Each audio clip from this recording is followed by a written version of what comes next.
Welcome, dear listener, to this journey through the culinary landscape of medieval times.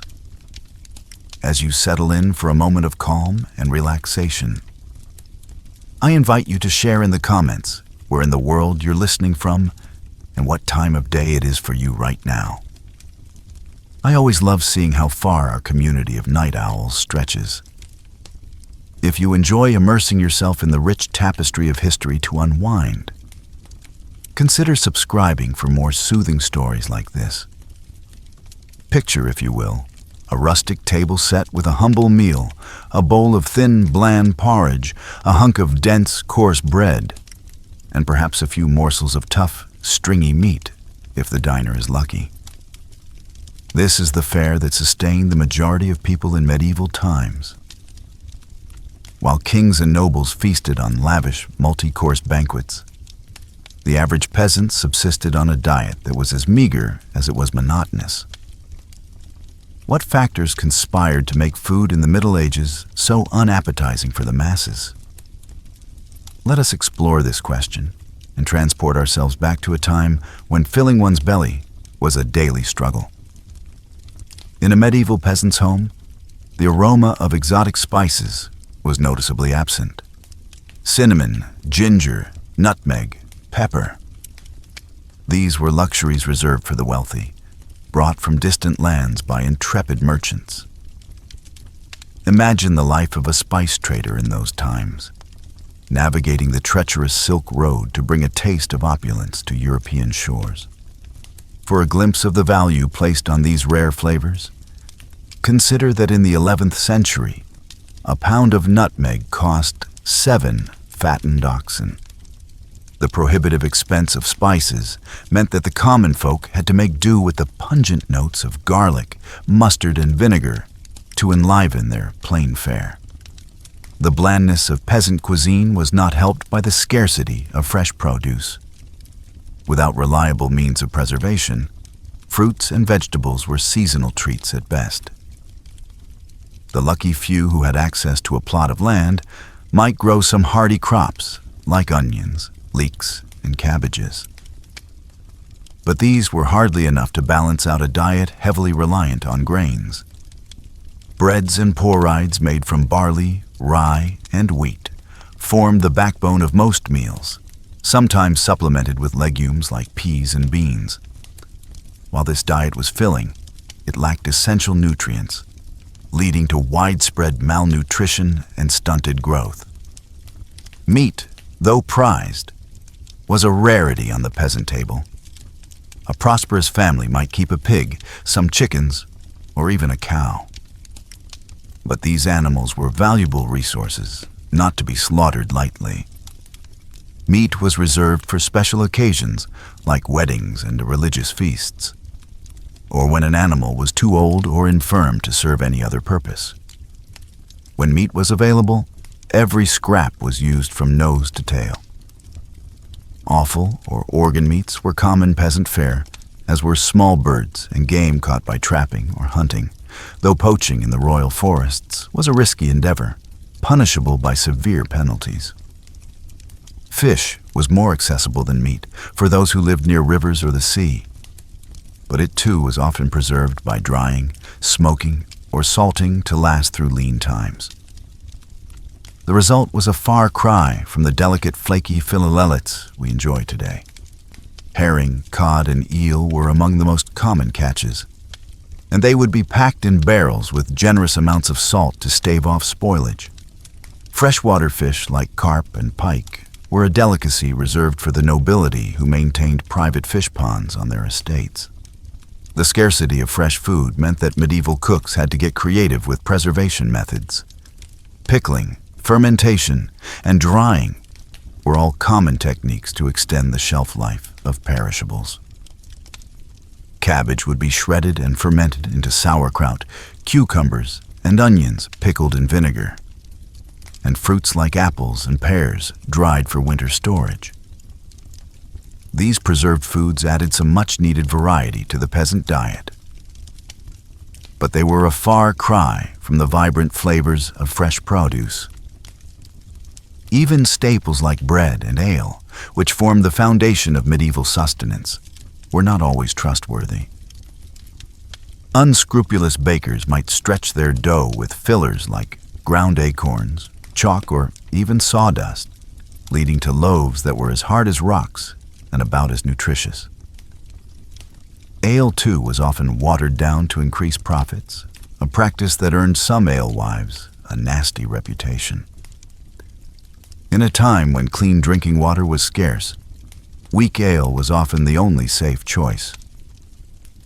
As the brewing process helped to kill off harmful bacteria, this brings us to perhaps the most unappetizing aspect of medieval dining: the utter lack of hygiene. Without an understanding of germs and food safety, contamination was rampant. Livestock were often kept close to living quarters for warmth and protection, their waste seeping into the same areas where food was prepared and consumed. In crowded cities, garbage and human excrement filled the streets, tainting water sources and attracting vermin. It's no wonder that foodborne illnesses were rampant, with even royalty not immune to the perils of spoiled fare. King John of England, for example, is said to have died after overindulging in peaches and new cider, a feast that likely led to a fatal case of dysentery. The specter of disease was never far from the medieval dinner table. The Black Death, which wiped out a third of Europe's population in the 14th century, spread in part due to the unsanitary conditions that allowed rats and fleas to thrive. Food markets were particularly notorious as breeding grounds for pestilence, with flies buzzing around meat stalls and rodents scurrying underfoot. It's a wonder that anyone survived the perils of medieval dining at all. Yet even in the face of scarcity and disease, there were glimmers of gastronomic hope. Monasteries and abbeys often served as havens of relative plenty, with well-tended gardens and orchards providing a bounty of fresh produce. Monks were known for their culinary skills, with some even penning cookbooks that offered a glimpse into the more refined cuisine of the upper echelons. Of course, this food was not shared freely with the masses, but some monasteries did offer alms to the poor as a form of charity. For the nobility, feasts were an opportunity to showcase their wealth and power. A royal banquet might feature dozens of dishes, from roast swan and peacock to delicate pasties and sweetmeats. Spices flowed freely, as did wine and ale, creating an atmosphere of gluttonous revelry. But even these lavish spreads were not without their dangers. Food poisoning was a common occurrence, with spoiled meats and rancid sauces taking their toll on noble stomachs. And the sheer volume of food consumed could lead to painful digestive issues. A reminder that even the privileged were not immune to the hazards of medieval dining. As we reflect on the harsh realities of food in the Middle Ages, it's hard not to feel a sense of gratitude for the abundance and variety that we enjoy today. Our supermarkets brim with fresh produce from around the globe. Our meats are safe and sanitized, and our spice racks hold flavors that would have been the envy of any medieval monarch. Yet, even as we savor the fruits of modernity, we can't help but marvel at the resilience and ingenuity of our ancestors, who made do with so little and found ways to survive in the face of unrelenting hardship. So the next time you sit down to a meal, take a moment to appreciate the bounty before you. Savor the flavors and textures that medieval peasants could only dream of, and raise a glass to the countless generations who toiled and struggled to bring us to this point. And if you find yourself grumbling about a less than perfect dish, spare a thought for the medieval diner, for whom even a simple bowl of porridge was a hard-won blessing. As we let our minds drift back to that distant past, let us take comfort in the knowledge that we are the fortunate inheritors of centuries of culinary progress. And let us not forget the lessons that history has to teach us. Lessons of perseverance creativity, and the enduring power of the human spirit to find sustenance and joy even in the darkest of times. And so, dear listener, I bid you good night and sweet dreams of a world where food is not just a necessity, but a source of endless delight. May your own culinary journey be filled with flavor, nourishment, and the warm glow of gratitude for all that we have been given. Until next time, rest well and dream of feasts yet to come. Part 4. Adulterated Food and Drink. In the dimly lit streets of a medieval city, a baker surreptitiously glances left and right before ducking back into his shop. He pulls out a sack of sawdust and begins kneading it into the dough, stretching his paltry supply of flour. For many bakers, this deception was the only way to eke out a meager living. Bread was the lifeblood of the medieval diet, but its purity was often compromised. Unscrupulous bakers would add fillers like ground acorns, chalk, or sawdust to extend their dough. What resulted was a coarse, gritty loaf that offered little nutrition. The very staple that sustained peasants through their backbreaking labor had become yet another hardship to endure. And wine, too, fell victim to the desperation of the times. Ale wives and innkeepers struggling to turn a profit would water down their brew to stretch it further. The resulting drink was a thin, sour swill that bore little resemblance to the hearty ale that was the pride of the British Isles. One such alewife, Elizabeth, toils over her bubbling cauldron, stirring in yet another bucket of cloudy water. Her children hover near, their hungry eyes watching each drip, knowing their next meal depends on this batch.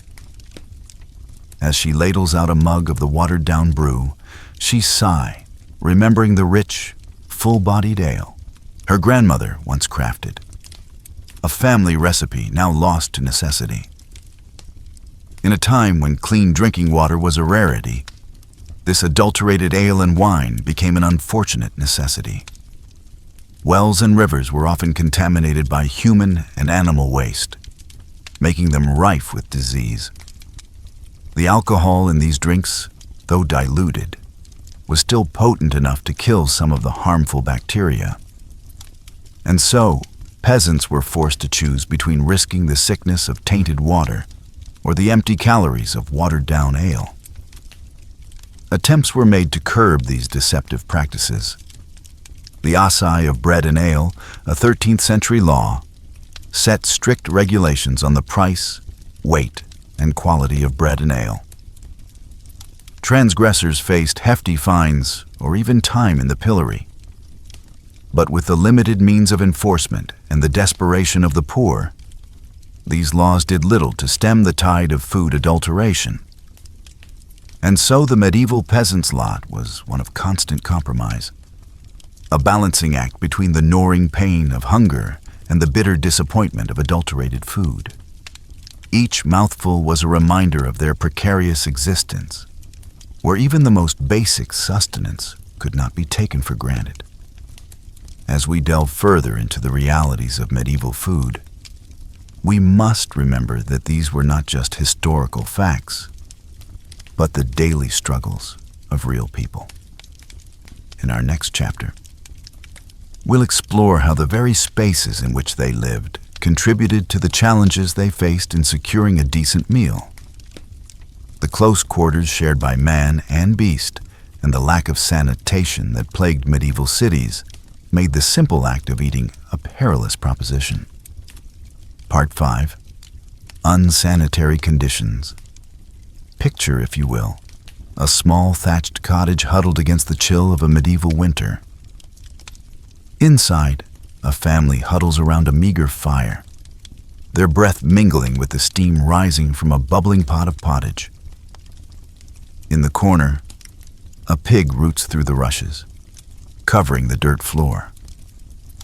It snorts and grunts, a constant backdrop to the family's daily life. This was the reality for many medieval peasants, a life lived in close quarters with their livestock. Animals were often kept inside the home for warmth and safety, their dung and debris mingling with the straw and rushes that served as the only floor covering.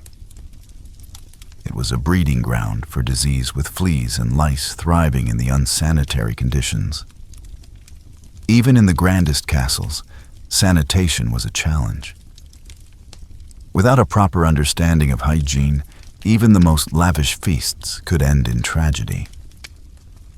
The story of King John of England serves as a poignant example.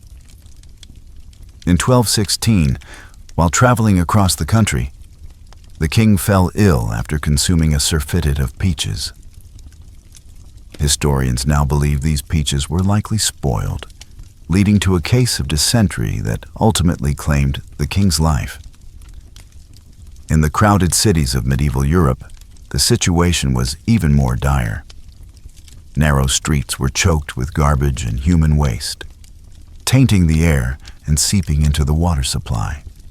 In London, the River Thames served as both a source of drinking water and a dumping ground for the city's refuse.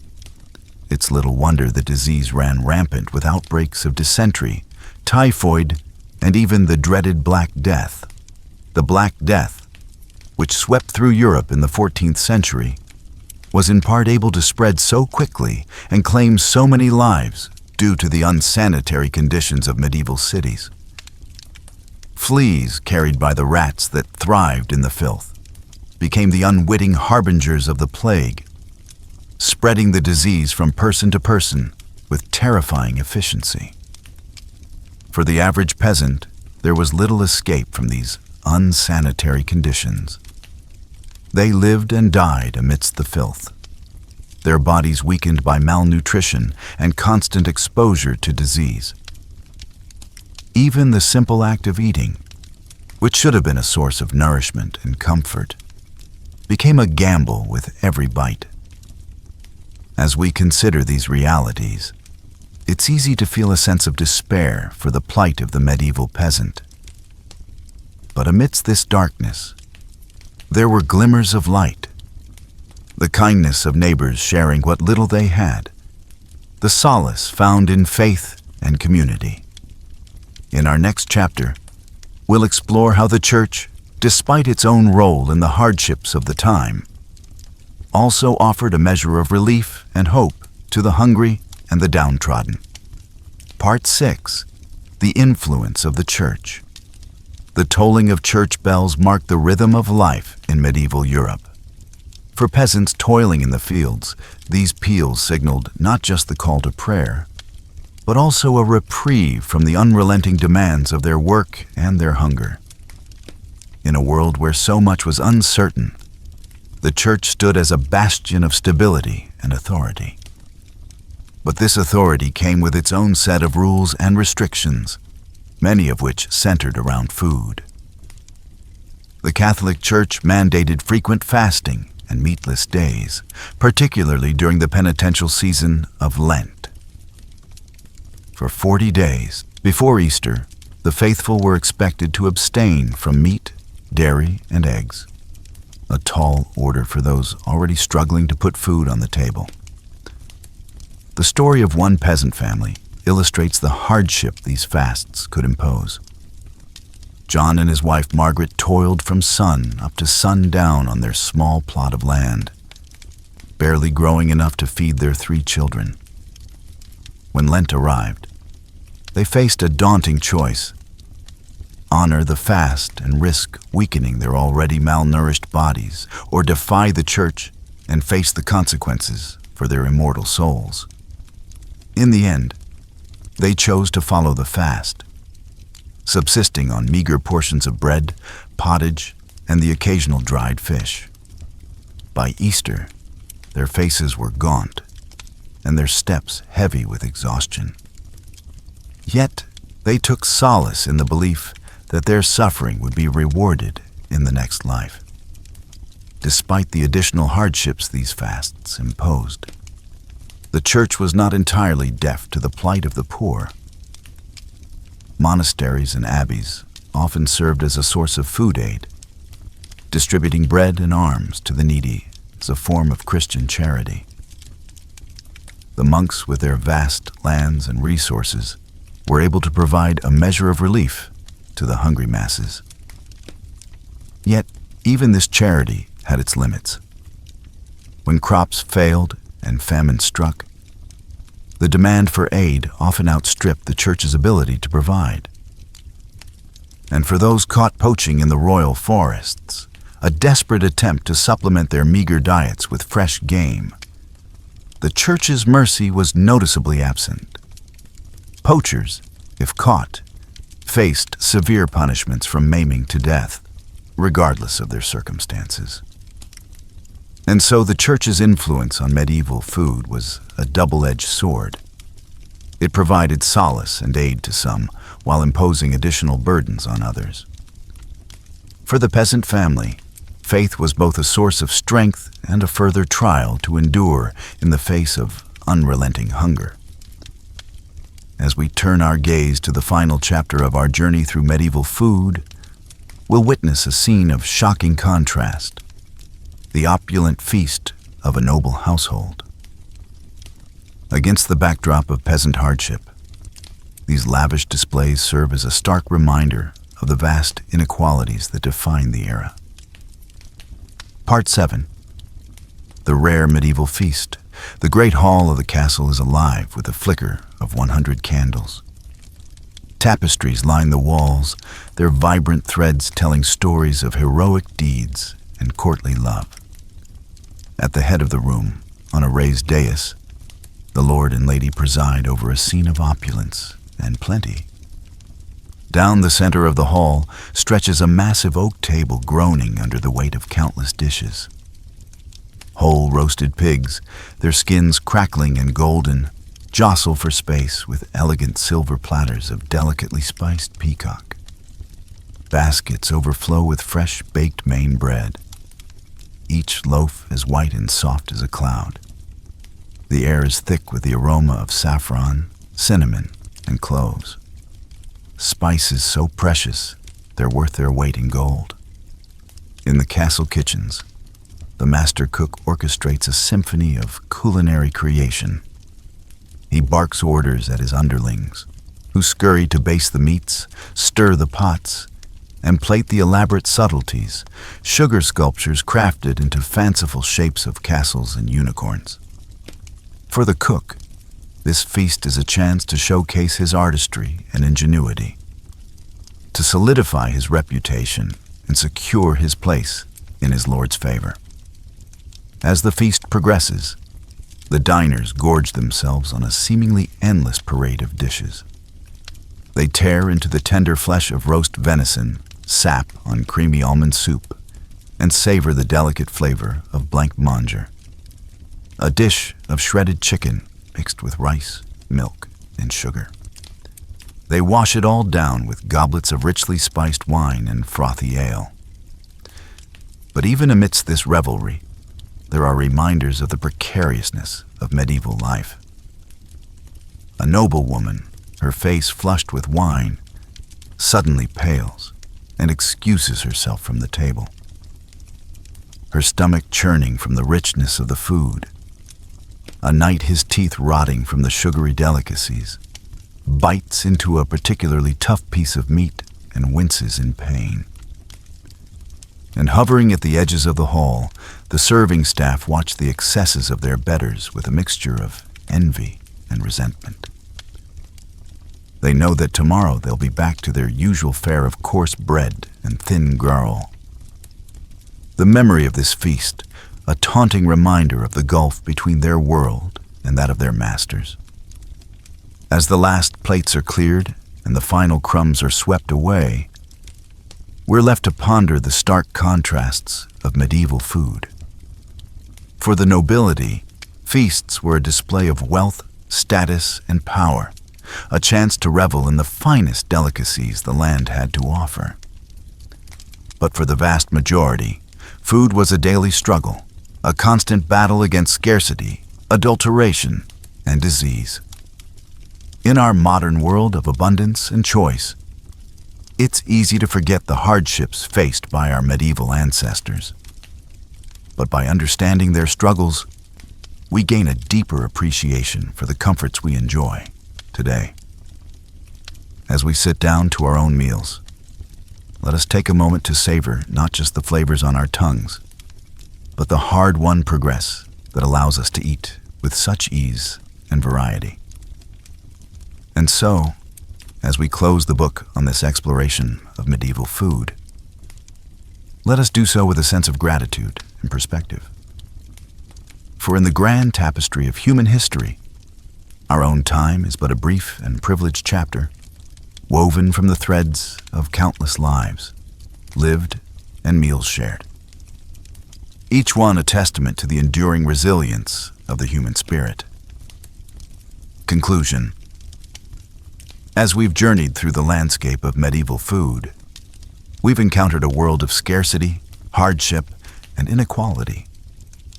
From the bland monotony of peasant pottage to the dangerous fillers in adulterated bread, the challenges of feeding oneself in the Middle Ages were unrelenting. We've seen how the lack of variety in spices, the difficulties of preservation, the unbalanced diets, and the unsanitary conditions all conspired to make medieval food a far cry from the cornucopias we enjoy today. We've witnessed the impact of the Church's fasting edicts, adding spiritual burdens to the already heavy load of the poor. And we've marveled at the opulent feasts of the nobility, a glittering contrast to the grim realities faced by most. But through it all, we've also seen glimmers of humanity's indomitable spirit. The ingenuity of cooks making the most of meager ingredients.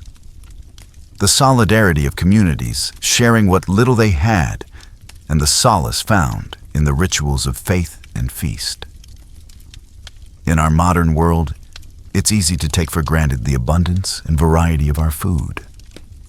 We can walk into a supermarket and find fruits from South America, spices from Asia, and cheeses from Europe, all neatly packaged and ready to eat.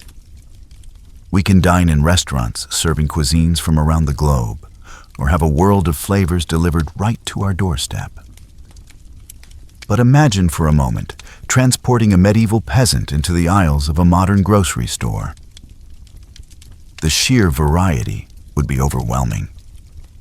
The vibrant colors of the produce section, the gleaming refrigerated cases filled with milk and eggs, the shelves upon shelves of pre-packaged meals and snacks. It would be like stepping into a fairy tale, a land of unimaginable plenty.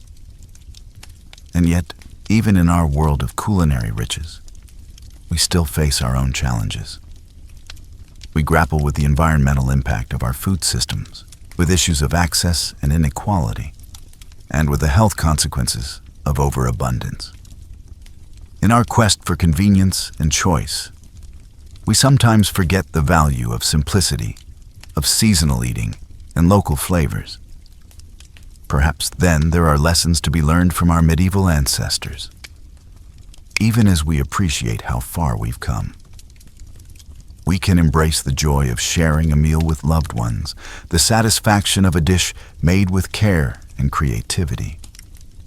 We can remember the value of preserving and cherishing the bounty of the earth, rather than taking it for granted. And most of all, we can approach our own meals with a sense of gratitude and wonder, recognizing the incredible journey that food has taken to reach our plates. From the sun-drenched fields to the bustling kitchens to the warmth of our own tables, each bite is a testament to the resilience and ingenuity of the human spirit across the ages. So, as we end our journey through the annals of medieval food, let us raise a glass or perhaps a humble wooden cup to the countless generations who came before us through their struggles and triumphs, their hunger and their hopes. They laid the foundation for the world we inhabit today. And in honoring their legacy, we can find the wisdom and perspective to build a future where all may eat with joy, with dignity, and with plenty. as the royal cook bustled about the castle kitchens, preparing an extravagant feast. Most of his fellow countrymen could only dream of such opulence. For the serf toiling in the fields, a meal was a simple affair of coarse bread and pottage, a thin stew of whatever vegetables or scraps could be found. On a good day, there might be a bit of salted pork or dried fish to add some flavor to the GRL-like mix. But more often than not, it was a bland and unsatisfying fare that left the belly only half full. The life of a peasant in medieval times was one of unrelenting hardship, and nowhere was this more apparent than in their daily sustenance. While the nobles dined on exotic dishes flavored with costly spices from far-off lands, the common folk subsisted on a diet that was as monotonous as it was meager. But even the privileged were not immune to the perils of medieval food. The lavish feasts that were the hallmark of aristocratic life often came with a hidden cost. With no means of refrigeration, food spoilage was a constant threat, and many a noble fell ill or even died from consuming contaminated fare. The very X's that were meant to showcase their wealth and status could prove to be their undoing. Such was the fate of King John of England, whose untimely death in 1216 was attributed to a surfeit of peaches. As the story goes, the king was traveling through the town of King's Lynn when he was seized by a terrible case of dysentery. Some say it was brought on by the rich food he had consumed at a nearby abbey, while others blamed the peaches he had eaten with relish. Whatever the cause, the king's condition quickly worsened, and he died a few days later, his reign cut short by a humble fruit. It is a testament to the precariousness of life in the Middle Ages that even the most powerful and privileged were not safe from the dangers that lurked in their food. For the vast majority of people, however, the risks were even greater.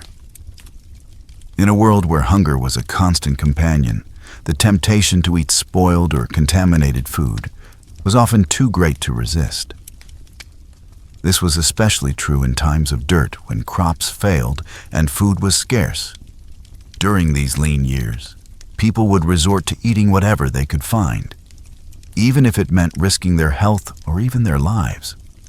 Acorns, grass, and other wild plants were often ground into a coarse flour to make bread, while animals that had died of disease were sometimes consumed out of desperation. Even in the best of times, medieval food was often adulterated in ways that would be unthinkable today.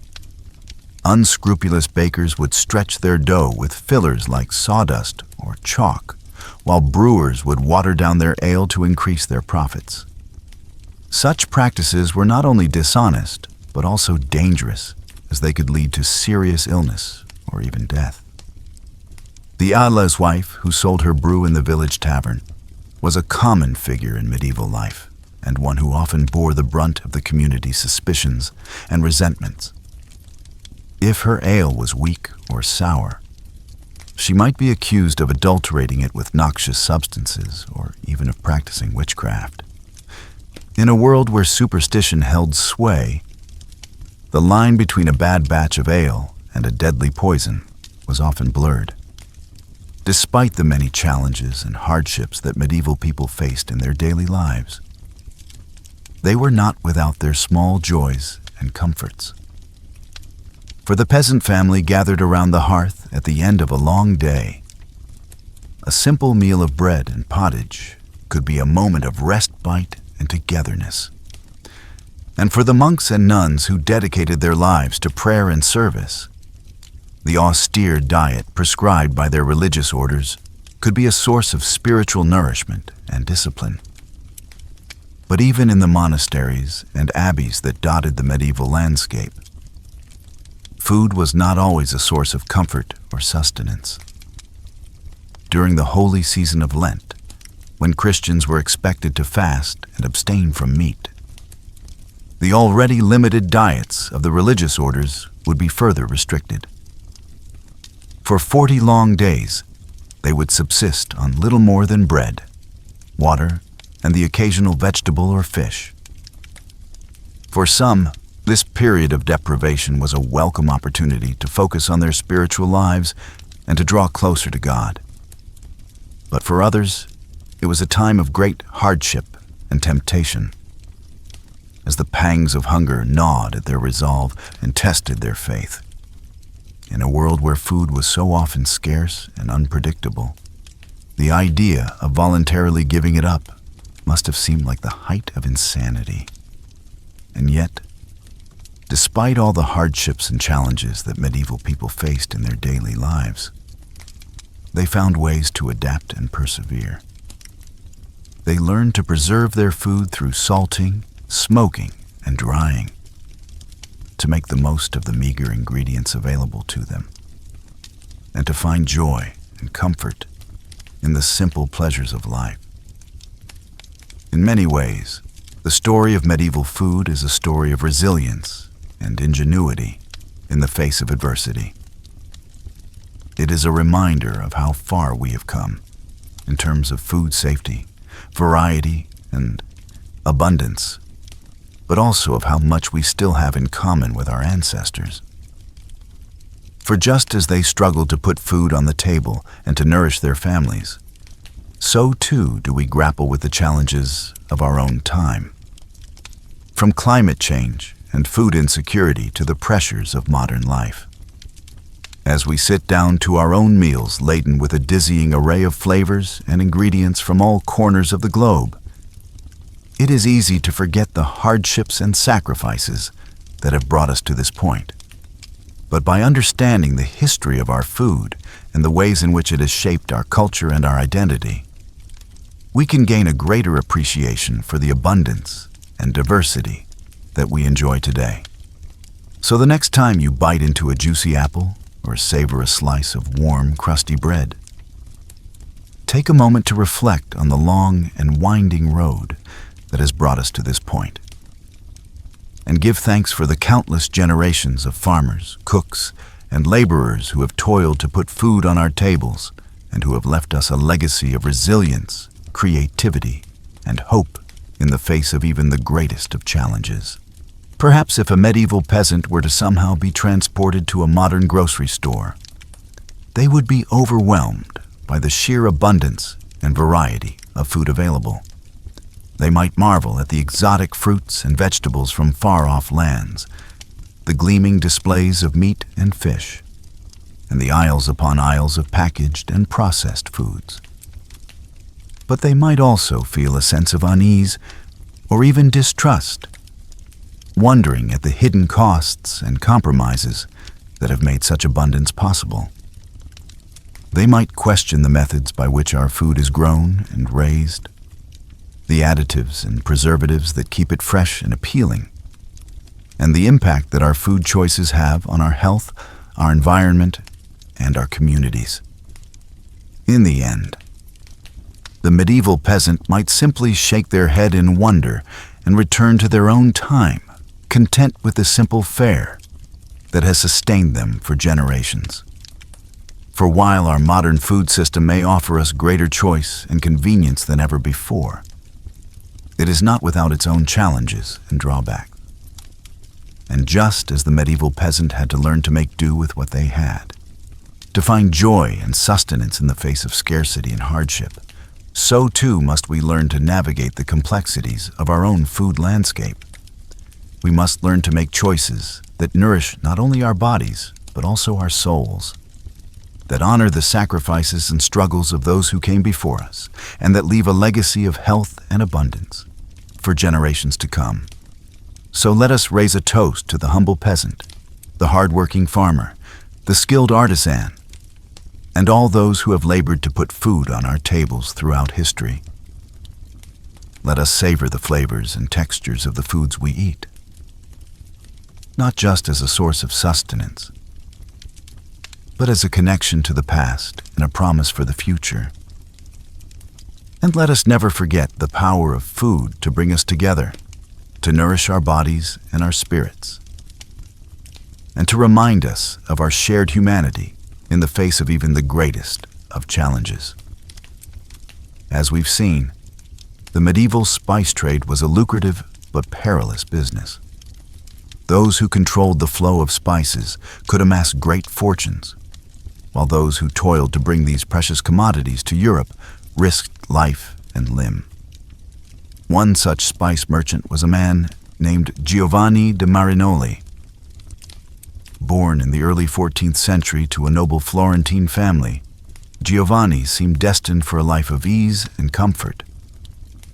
But a restless spirit and a thirst for adventure led him down a different path. In 1338, Giovanni set out on a journey that would take him across the known world from the bustling ports of Italy to the distant lands of China and India. As a papal envoy and missionary, his official purpose was to spread the Christian faith. But Giovanni was also a keen businessman, always on the lookout for valuable spices and other exotic goods to bring back to Europe. Giovanni's travels were fraught with danger at every turn. He crossed the vast deserts of Central Asia, braving sandstorms and bandits.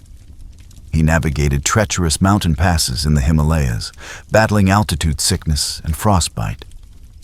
He sailed the storm-tossed seas of the Indian Ocean, praying to survive each monsoon season. But for all the hardships he endured, Giovanni was also enchanted by the wonders he encountered. He marveled at the gleaming white palaces of Khan Balik, the Mongol capital later known as Beijing. He admired the pious devotion of the Thomas Christians in southern India. He reveled in the heady scents and flavors of the spice markets in Sun and Malabar. Along the way, Giovanni gathered a rich cargo of cinnamon, pepper, cloves, and nutmeg, carefully packed in chests to protect them from moisture on the long journey home. He knew that if he could bring these spices safely back to Italy, he stood to make a fortune. But Giovanni's luck was not to hold. According to some accounts, his ship was lost at sea on the return voyage, taking him and his precious spices down to the briny deep. Other tales hold that he survived the journey, only to be robbed and murdered by brigands on the outskirts of Florence. His spices scattered to the wind. Whatever the truth of his fate, Giovanni de Marinoli's story reminds us of the incredible risks and rewards of the medieval spice trade. For a few wealthy merchants and lucky adventurers, spices could be a ticket to untold riches. But for most, like Giovanni, they remained a tantalizing dream, always just out of reach. As we drift off to sleep, let us imagine we are in a bustling spice market in some far-flung corner of the medieval world.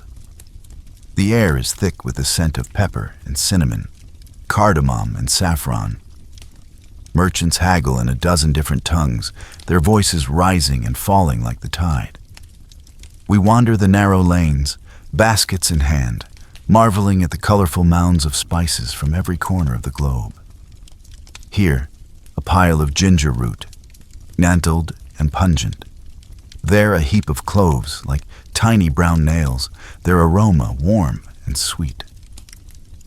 But as we fill our baskets, we can't help but feel a pang of regret for the many who will never taste these flavors.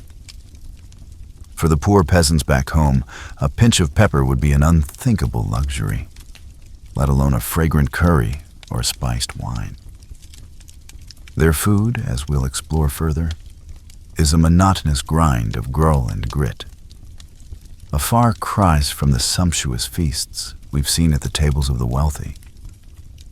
But even those lavish banquets, as we'll soon discover, could come with their own hidden dangers and disgusting surprises. So let us savor this imagined abundance, this rare sensory delight, as we drift deeper into dreams. For when we wake, we'll have to confront once more the harsh realities of food in the Middle Ages. Realities that made filling one's belly a daily battle for princes and paupers alike. The scarcity and hardship that defined medieval food for the masses extended even to the staples that formed the backbone of their diets. Bread, the most basic and universal of foods, was often a coarse, unappetizing loaf that would be nearly unrecognizable today. For poorer peasants, bread was made from lower quality grains like barley, rye, and even beans or chestnuts in times of shortage.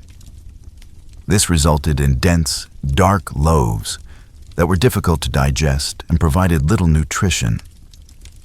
The bread was often full of gritty impurities from poor milling techniques, and it would quickly go stale or moldy in the damp conditions of many peasant homes. Even for slightly better off peasants who could afford wheat bread, the end product was a far cry from the fluffy leavened loaves we enjoy today. Leaven-weaning agents like yeast were expensive and hard to come by, so most bread was unleavened flatbread, similar to modern pie. These flatbreads would be baked on a hearthstone or dried in the sun, resulting in a hard cracker-like consistency. The quality of bread was so important that it was often used as a marker of social class. The whitest, finest loaves made from pure wheat flour were reserved for the nobility, while the grayish-brown loaves of the peasantry were derided as black bread. In some regions, strict laws even prohibited commoners from consuming white bread, reserving it as a privilege of the elite. One figure who stood out in the history of medieval bread production was the 12th century mystic Saint Hildegard of Bingen. Born into a noble family in what is now Germany, Hildegard entered the monastic life as a young girl and rose to become the abbess of her own community. In addition to her visionary spiritual writings and musical compositions, Hildegard was renowned for her knowledge of herbalism and natural medicine. She wrote extensively about the properties of grains and the importance of proper nutrition, even at a time when such ideas were not widely understood. In her treatise Physica, Hildegard described spelt, an ancient grain closely related to wheat, as the best grain for human consumption. She believed that spelt bread nourished the body and enhanced longevity while cautioning against the consumption of raw cereals as damaging to health. Hildegard put her knowledge into practice, overseeing the extensive agricultural lands and bakery of her abbey. Under her guidance, the nuns of Bingen produced high-quality spelt bread that was distributed to the sick and poor in the surrounding community. Though spelt was still a luxury commodity out of reach for most peasants, Hildegard's advocacy of it as a healthier alternative to common wheat was remarkably prescient. Modern nutritional science has vindicated many of her claims, showing spelt to be higher in protein and easier to digest for many people than highly processed modern wheat. The life and work of Hildegard of Bingen provides a glimpse into the crucial role that bread played in medieval society, not just as a staple food, but as a symbol of social status and a potential tool for healing. Her teachings, informed by a holistic understanding of the connection between food and health, foreshadowed modern ideas about nutrition and wellness. Despite the efforts of visionaries like Hildegard, bread for most people in the Middle Ages remained a coarse, bland staple that was often scarce. The unequal distribution of this basic necessity was just one more way in which the stark class divides of medieval society manifested in its food culture. For the poorest peasants, even the meager comfort of a regular supply of bread could be stripped away by the cruel twists of fate and weather. In times of drought, flood, or blight, when grain crops failed, the specter of famine loomed large over medieval communities. During these dreaded years of dearth, food prices would skyrocket while wages plummeted, leaving many peasants unable to afford even a basic subsistence. With no social safety net to rely on, the poorest were left to starve or resort to desperate measures like eating bark, grass, or even cannibalism. In the most extreme cases, one of the worst famines to strike medieval Europe was the Great Famine of 1315 to 1322. A catastrophic confluence of factors, including climate change, crop failures, and the economic fallout of endless wars, plunged the continent into a 7-year period of starvation and misery. Chronicles of the time paint a grim picture of the suffering endured by the common people. Men ate dogs, horses, cats, and other unclean things, wrote the Flemish monk William of Nangies. Some men, it was said, compelled by hunger, ate the bodies of executed criminals, and some poor people even ate their own children. The famine hit the Low Countries in Scandinavia particularly hard, with mortality rates as high as 10 to 25% in some regions. In the German city of Erfurt, the famine years saw an average of 16 deaths per day, compared to just 2 per day in normal times. Even in the best of times, the threat of hunger was never far away for medieval peasants. Their precarious existence, always at the mercy of the elements and the whims of their lords, meant that food insecurity was a constant companion. The grim reality of famine cast a long shadow over the medieval world, serving as a reminder of the fragility of life in an era before modern agriculture and social welfare. It was a world where even the most basic necessity of bread could not be taken for granted, and where the specter of starvation lurked just one bad harvest away. As we continue our journey through the culinary landscape of the Middle Ages, we'll see how this pervasive scarcity and insecurity shaped not just the diets, but the entire worldview of medieval people. In a time when a full belly was a luxury and a stale crust a treasure, food took on a significance that is hard to imagine from our modern vantage point of abundance and choice. But first, let's turn our attention to another staple of the medieval diet that was scarcely more appetizing than the era's bread: meat. For all but the wealthiest nobles, meat was a rare treat reserved for special occasions. And when it did appear on the menu, it often came in forms that would turn the stomachs of modern diners. In the absence of refrigeration, medieval people had to rely on a variety of preservation methods to keep meat from spoiling. Salting was the most common technique, with heavily salted meats being a staple of winter diets. But the salt itself was often of poor quality, full of impurities that could make the meat taste bad or even cause illness. Smoking and drying were also used to preserve meats, particularly in the form of sausages and hams. These could keep for longer periods, but would become hard and unappetizing over time, with a texture more akin to leather than to the juicy, tender meats we enjoy today. For most peasants, meat usually meant tough, stringy cuts from older animals that were no longer useful for milk or labor. Beef was rarely eaten by commoners, as cattle were simply too valuable to slaughter. Pork and poultry were somewhat more common, but were still luxury items for most. The type and amount of meat in medieval diets varied significantly by region and social status. In Slavic regions and parts of Scandinavia, people largely relied on freshwater fish rather than terrestrial meat. Hunting was a cherished privilege of the nobility, who jealously guarded their exclusive rights to venison and other game meats. One vivid glimpse into the inequality of medieval meat consumption comes from the records of King Richard II's cooks in the late 14th century. For a single royal feast in 1387, the kitchens prepared 2,000 chickens, 400 sheep, 500 stags, and 1,000 little pigs. Fare fit for a king indeed.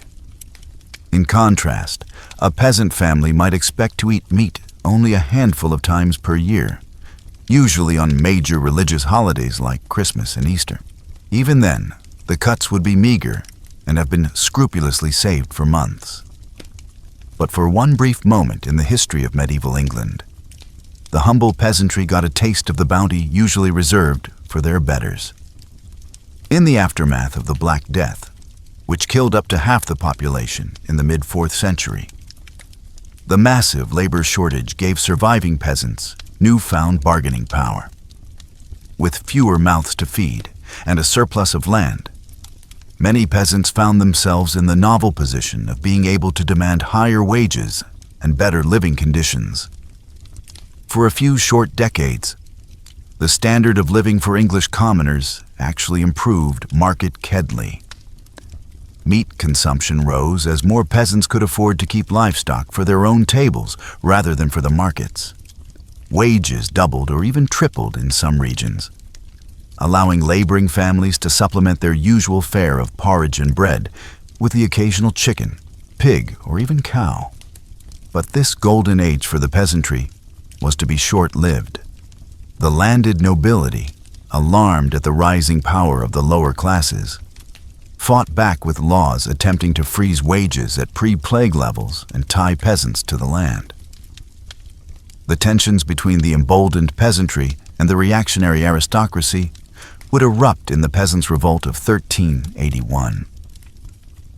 Though the revolt was brutally suppressed with its leaders executed and its gains largely rolled back, it stands as a testament to the transformative impact of the Black Death on medieval society. For a brief shining moment, the common people of England got a taste of a life less constrained by scarcity and toil. But for most of the Middle Ages, and for most people, meat remained a rare and coveted treat. Its scarcity made it a potent symbol of status and wealth, a tangible reminder of the chasm between the haves and have-nots.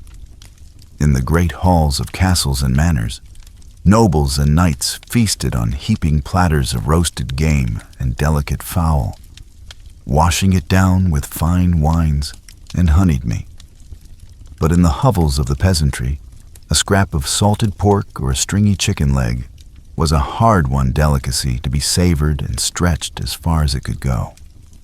This disparity in access to such a basic foodstuff underscores the harsh inequalities that defined life in the Middle Ages.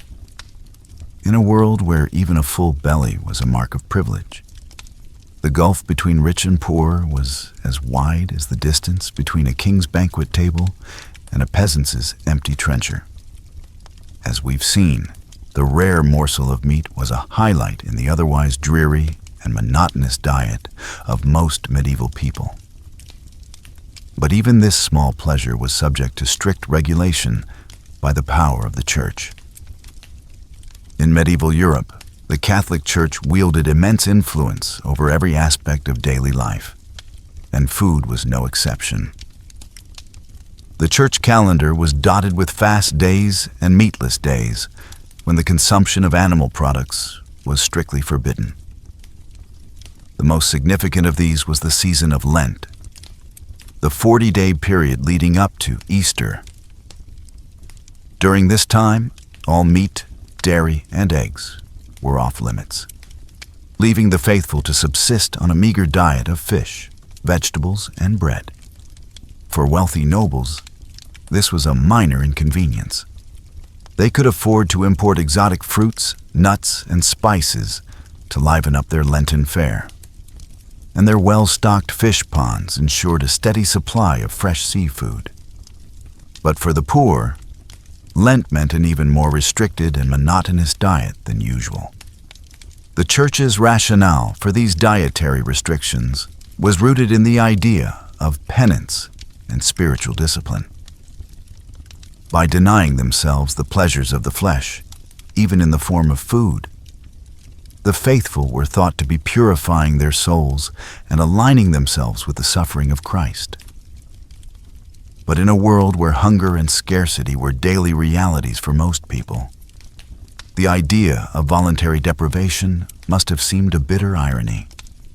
For peasants who rarely tasted meat anyway, the imposition of additional restrictions could feel like a cruel joke. Yet the power of the Church was so great that few dared to openly flout its dietary decrees. To do so was to risk not just social ostracism, but the very real threat of eternal damnation. In a time when the afterlife was considered more real and important than earthly existence, this was a potent deterrent indeed. One poignant tale that illustrates the hardships of Lenten fasting comes from the records of a 14th century English manor. In 1322, a peasant woman named Agnes Paston was brought before the Manora court on charges of stealing 2 loaves of bread during Lent. In her defense, Agnes pleaded that she had stolen the bread to feed her starving children who were too young to understand the rules of the fast. She begged for mercy, arguing that surely God would not want her innocent babes to go hungry. The court, moved by her plea, took the unusual step of acquitting Agnes of the theft charge. But they still admonished her for breaking the Lenten fast, reminding her that the needs of the soul must take precedence over the desires of the body. For Agnes and countless others like her, the rigid dietary restrictions of the church must have seemed like just one more burden in a life already defined by hardship and hunger. In a world where food was scarce and survival precarious, the idea of willingly foregoing what little sustenance was available must have been difficult to swallow. But the church's influence on medieval food culture wasn't entirely negative. Monasteries and abbeys were often at the forefront of agricultural innovation, pioneering new techniques for crop rotation, irrigation, and selective breeding. They also served as repositories of classical knowledge about agriculture and food preservation, keeping alive the wisdom of ancient Rome and Greece.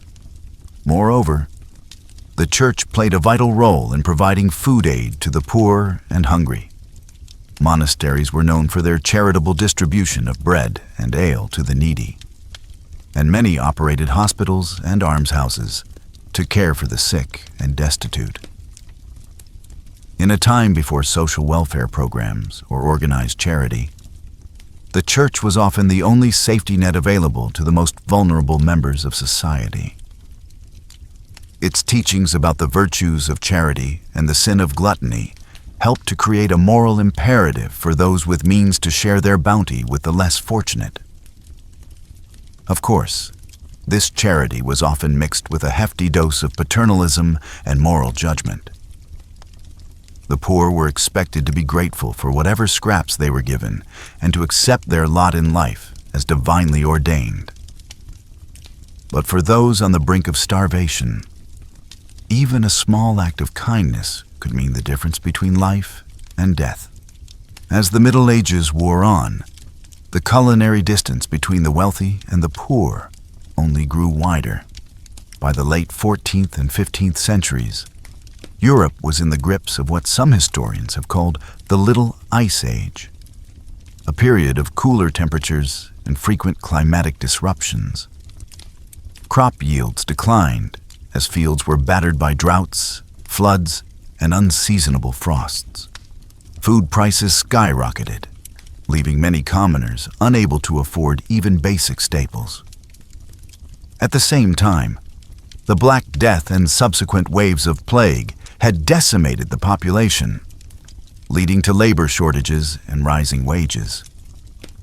In response, the nobility and emerging merchant class doubled down on conspicuous consumption as a way to display their wealth and status. Lavish banquets featuring exotic dishes and opulent displays of sugar sculptures and gilded peacocks became the order of the day. Meanwhile, the poor were left to survive on whatever meager scraps they could scourge. In times of death, many were reduced to eating famine bread made from a desperate mix of peas, beans, acorns, and even sawdust. Others resorted to foraging for wild plants or hunting any animals they could catch, from rodents to crows. But even in the midst of this stark inequality, there were glimmers of hope and resistance. Peasant revolts like the English Rising of 1381 or the German Bonu movement of the early 16th century saw the common people rising up to demand better treatment and a fairer share of the wealth. While these uprisings were often brutally suppressed, they nonetheless testified to the unquenchable human spirit and the enduring dream of a world where everyone could enjoy the basic dignity of a full belly and a decent life. And in the kitchens and gardens of ordinary people, the seeds of a more vibrant and diverse food culture were being planted. Women who bore the primary responsibility for feeding their families were the unsung heroes of medieval cuisine. With creativity and resourcefulness, they found ways to coax flavor and nourishment out of even the humblest ingredients. In the folk traditions of pickling, preserving, and foraging, they passed down knowledge that would sustain their communities through the lean times and lay the foundation for the culinary revolutions to come. And in the communal ovens and shared meals of village life, they nurtured a spirit of solidarity and resilience that would prove as sustaining as any loaf of bread. So, while the story of food in the Middle Ages is undoubtedly one of hardship and deprivation, it is also a story of ingenuity, resilience, and hope. In the face of scarcity and oppression, medieval people found ways to nourish not just their bodies, but their spirits, to find joy and communion in the simple act of sharing a meal. As we look back on this distant and often difficult past, we can take inspiration from their example. In a world that is still riven by inequality and hunger, their story reminds us of the fundamental human right to food and the vital importance of fighting for a more just and sustainable food system.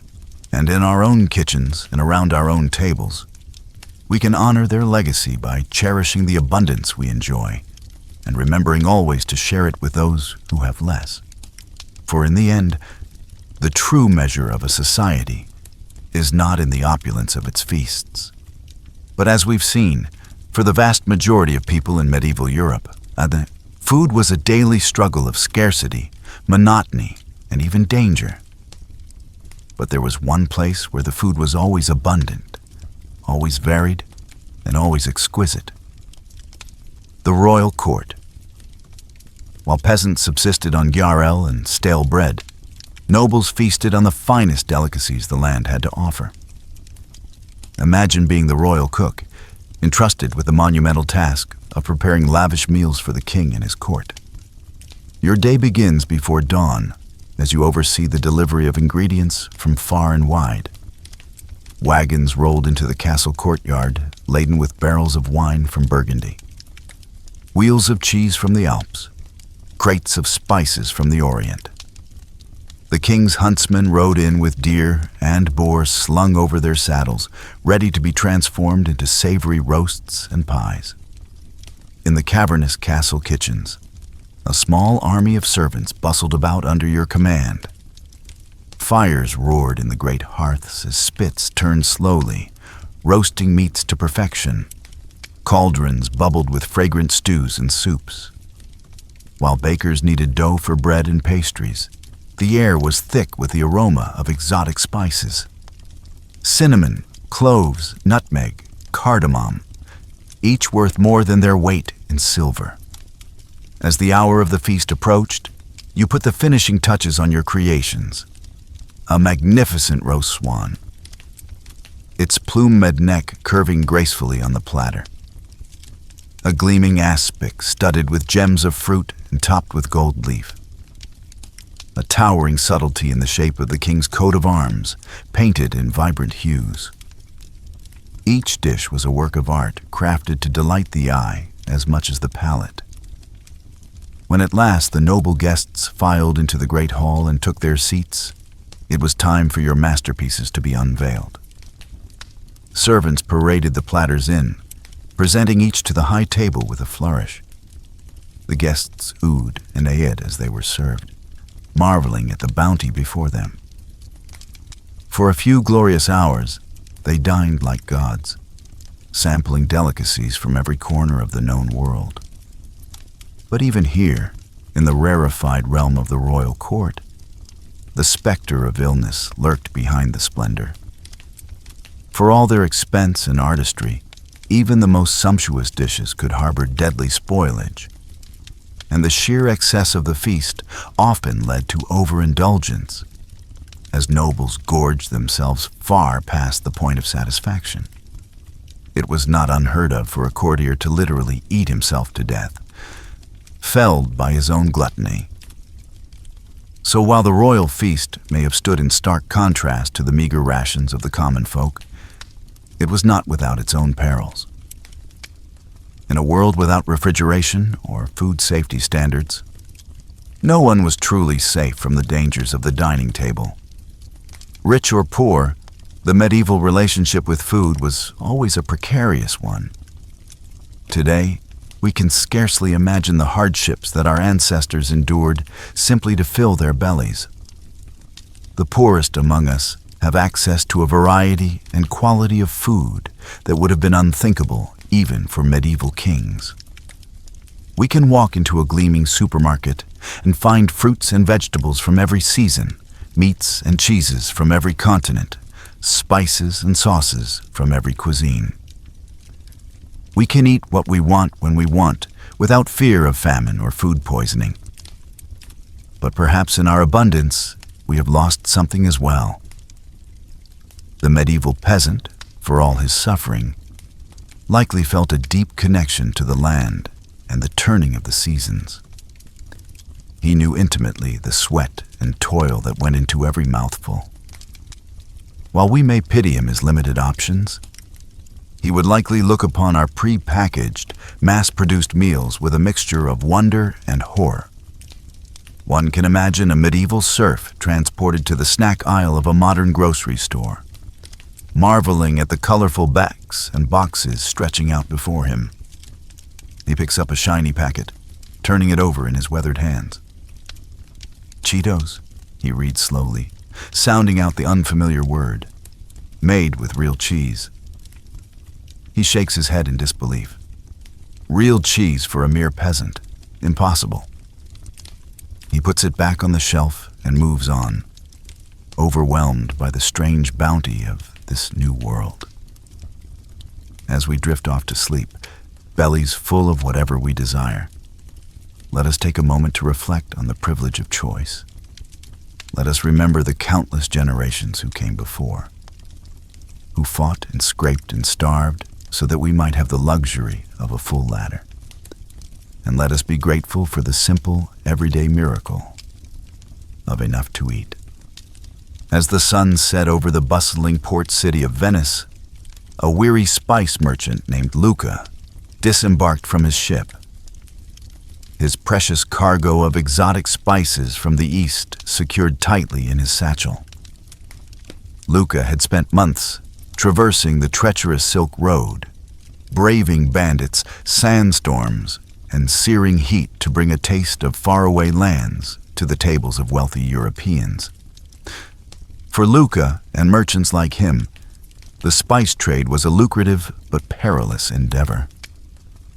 The demand for spices like pepper, cinnamon, cloves, and saffron was insatiable among the nobility, who used them to flavor their rich dishes and show off their affluence. But for the common folk, these fragrant seasonings remained an unattainable luxury, their meals remaining sadly bland and unappetizing.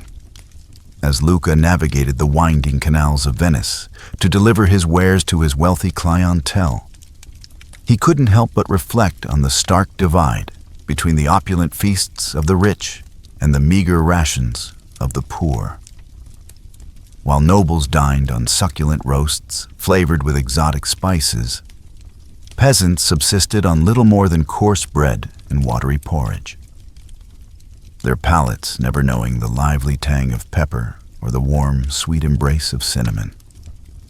The life of a spice merchant was one of constant movement and danger, with fortunes won and lost on the whims of the sea and the shifting sands of the desert. Luca had seen his fair share of hardships on his journeys. Attacks by marauding bandits, treacherous mountain passes, and the ever-present threat of disease. But he pressed on, driven by the promise of riches and the thrill of the unknown.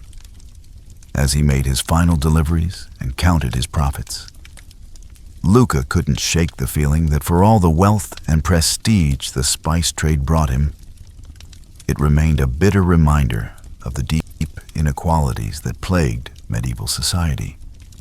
While he dined on saffron-infused stews and fragrant spiced wines, the common people went to bed with growling stomachs, their dreams haunted by the enticing aromas that wafted from the kitchens of the elite. With a heavy heart, Luca retired to his lavish villa for the night, knowing that tomorrow he would once again set sail for distant lands, chasing the promise of fortune and leaving behind a world where the simple pleasure of a flavorful meal remained an unattainable dream for most. As the first light of dawn crept over the horizon, a weary housewife named Matilda stirred from her slumber, her mind already racing with the countless tasks that lay ahead.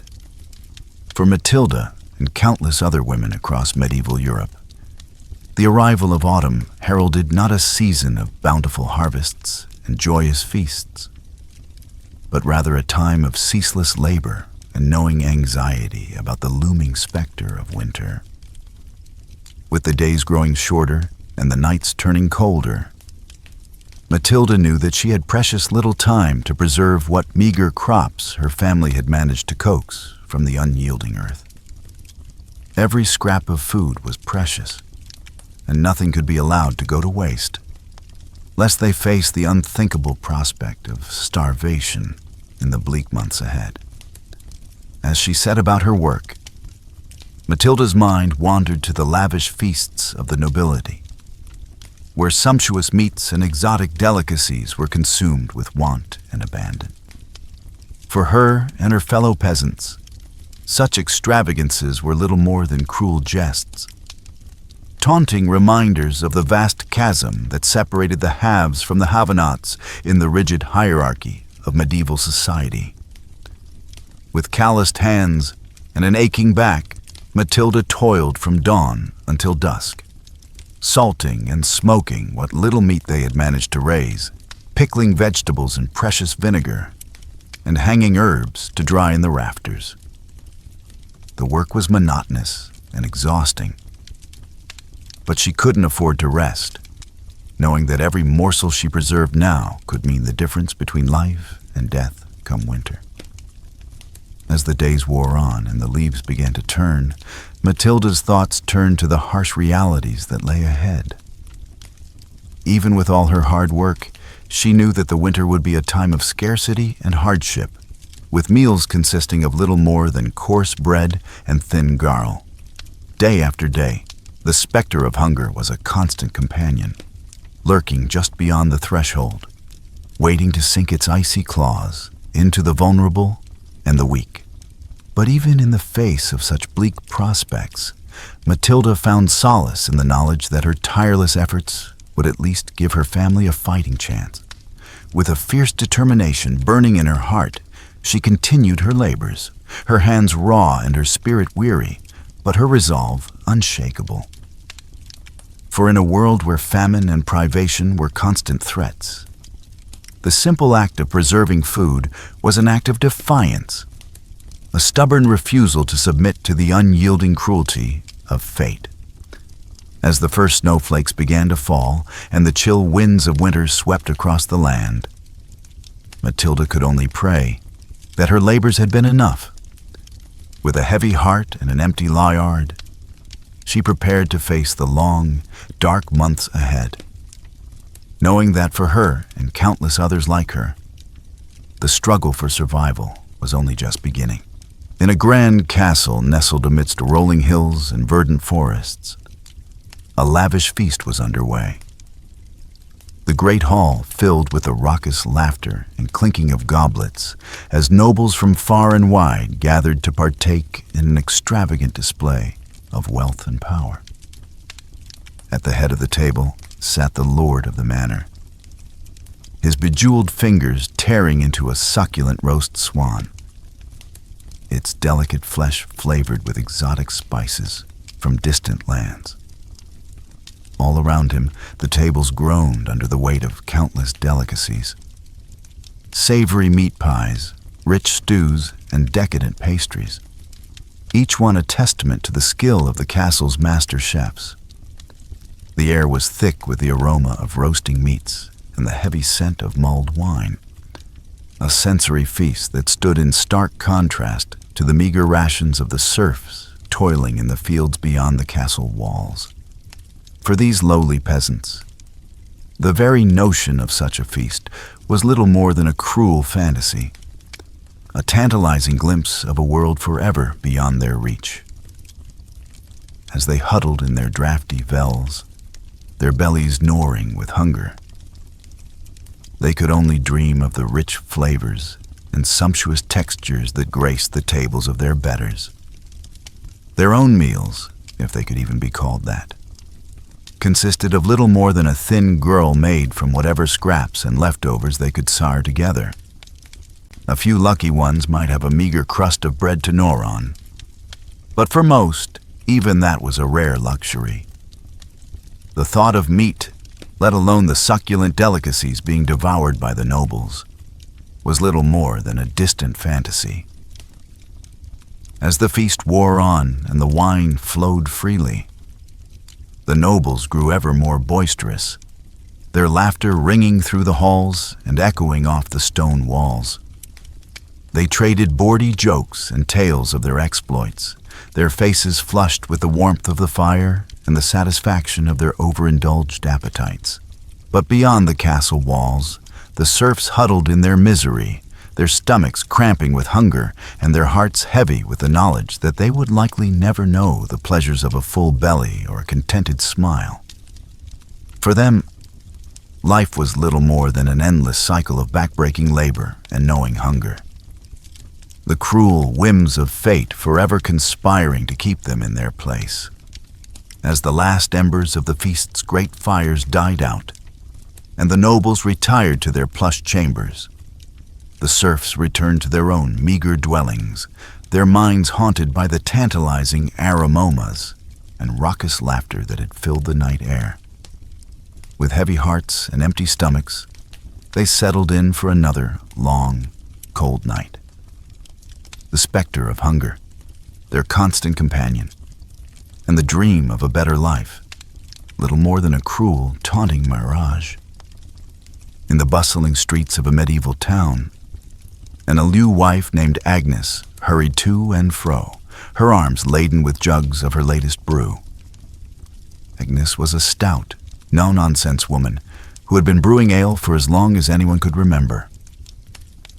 It was a hard life, fraught with long hours and meager profits, but it was the only life she had ever known. As she made her way through the winding alleys, dodging the refuse and filth that littered the streets, Agnes couldn't help but feel a pang of guilt over the shortcut she had taken with her latest batch. Times were tough, and the price of grain had skyrocketed, leaving her with little choice but to stretch her ale with a bit of extra water. It was a risky move, one that could land her in hot water with the local authorities if anyone found out. But what choice did she have? Agnes knew that her customers, mostly hard-working laborers and craftsmen, relied on her ale to provide a brief respite from the drudgery of their daily lives. They craved the rich, hearty flavor and the pleasant buzz that came with a few pints after a long day's work. But with the cost of ingredients eating into her already meager profits, Agnes had been forced to cut corners wherever she could. As she arrived at the tavern and began to unload her wares, Agnes couldn't shake the nagging feeling that she was betraying her customers' trust. She took pride in her craft, and the thought of serving them watered-down swill made her stomach churn. But what choice did she have? It was either adulterate her brew or risk losing everything she had worked so hard to build. With a heavy heart, Agnes began to serve her customers, watching as they eagerly quaffed down the subpar ale, their faces contorting in disappointment as they realized that something was amiss. Some grumbled under their breath, while others outright complained, demanding to know what had happened to the usually stellar brew. Agnes did her best to deflect their questions and assuage their concerns, but the guilt continued to gnaw at her. She knew that her actions were wrong, but in a world where survival was a daily struggle, sometimes compromises had to be made. As the night wore on and the crowd began to thin, Agnes finally allowed herself a moment to breathe. She surveyed the empty jugs and the meager pile of coins on the counter, a bitter reminder of the harsh realities of her trade. With a weary sigh, she began to clean up, her mind already racing with worries about how she would make ends meet in the days to come. For Agnes and countless other alewives like her, the struggle to survive in a world of scarcity and hardship was a constant battle.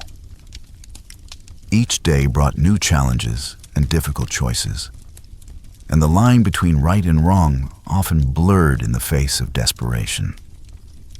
But still they persevered, driven by the hope that someday, somehow their hard work and sacrifice would pay off, and they would finally know the taste of a better life. In the grand halls of a medieval palace, a royal cook named Guam skewered about the kitchen, his brow furrowed in concentration as he oversaw the preparations for the evening's lavish feast. Guam was a master of his craft, renowned throughout the land for his ability to create culinary masterpieces that dazzled the senses and left even the most discerning palates in awe. As he moved from station to station, barking orders and sampling sources, Guam couldn't help but feel a sense of pride at the opulence and extravagance that surrounded him.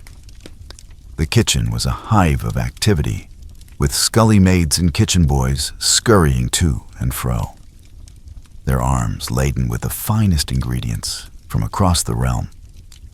There were plump capons and succulent roasts, their skins glistening with honey and spices, mountains of fresh fruits and vegetables, their colors so vibrant they seemed to leap off the platters and delicate pastries and confections, each one a work of art in its own right. It was a true testament to the wealth and power of the royal court, and Guam reveled in his role as the mastermind behind it all. But even as he basked in the glory of his creations, Guam couldn't shake the unease that gnawed at the back of his mind. He knew all too well the stark contrast between the lavish feasts he prepared for the nobility and the meager scraps that passed for meals among the common folk. It was a divide that troubled him deeply, though he knew that to speak out against it would be to risk everything he had worked so hard to achieve.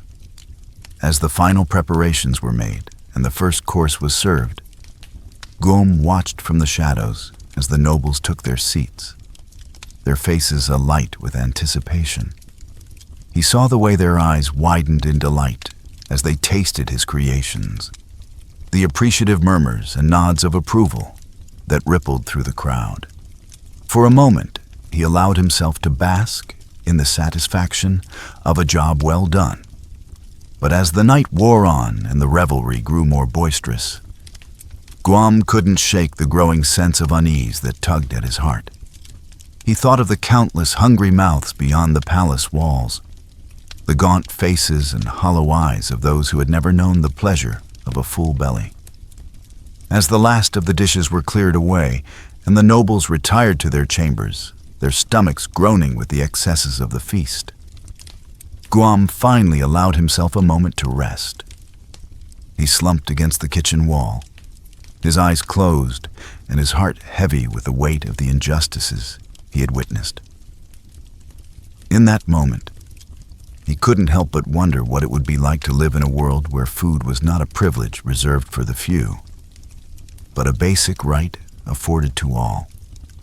He knew that such a world was little more than a dream, a fantasy as distant and unattainable as the stars themselves. But still, he couldn't help but hope that someday, somehow, things might change, and the plenty he created in the palace kitchens might find its way to those who needed it most.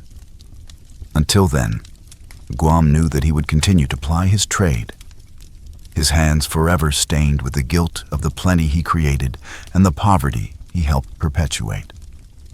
It was a burden he would carry with him always, a constant reminder of the cruelty and inequality that lay at the heart of the medieval world.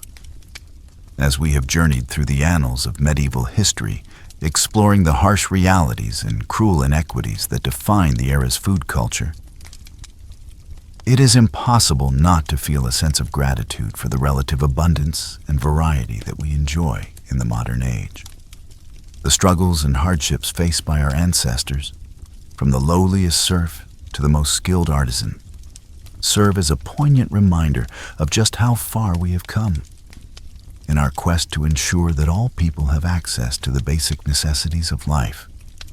But even as we celebrate the progress we have made, it is important to remember that the specter of hunger and malnutrition still looms large in many parts of the world. Even in the midst of plenty, there are still those who go to bed with empty stomachs and aching hearts, their dreams haunted by the same cruel inequalities that plagued the medieval world. As we reflect on the lessons of the past and the challenges of the present, it is clear that the fight for food justice is one that is far from over. It is a struggle that will require the collective efforts of all those who believe in the basic human right to nourishment and sustenance. A struggle that will test our resolve and our compassion in equal measure. But even in the face of such daunting odds, we must never lose sight of the progress we have made and the hope that sustains us. We must draw strength from the courage and resilience of those who came before us, those who toiled in the fields and labored in the kitchens, their hands calloused and their hearts heavy with the weight of their burdens. And we must continue to push forward to fight for a world in which no one goes hungry, and in which the bounty of the earth is shared equally among all those who call it home. It is a vision that may seem distant and unattainable, a dream as fragile and fleeting as the wisps of steam rising from a bowl of gruel. But it is a dream worth fighting for, a dream that has the power to transform the world and bring hope to the hearts of all those who hunger for a better tomorrow. So let us go forth with renewed purpose and determination, armed with the knowledge of the past and the hope of the future. Let us work to build a world in which the plenty of the palace kitchens finds its way to the bellies of the poor, and in which the joys of the harvest are shared by all those who have labored to bring it to fruition. For in the end, the struggle for food justice is not just about filling stomachs and sating hunger. It is about the very essence of what it means to be human, about the bonds of compassion and empathy that bind us all together across the gulfs of time and space.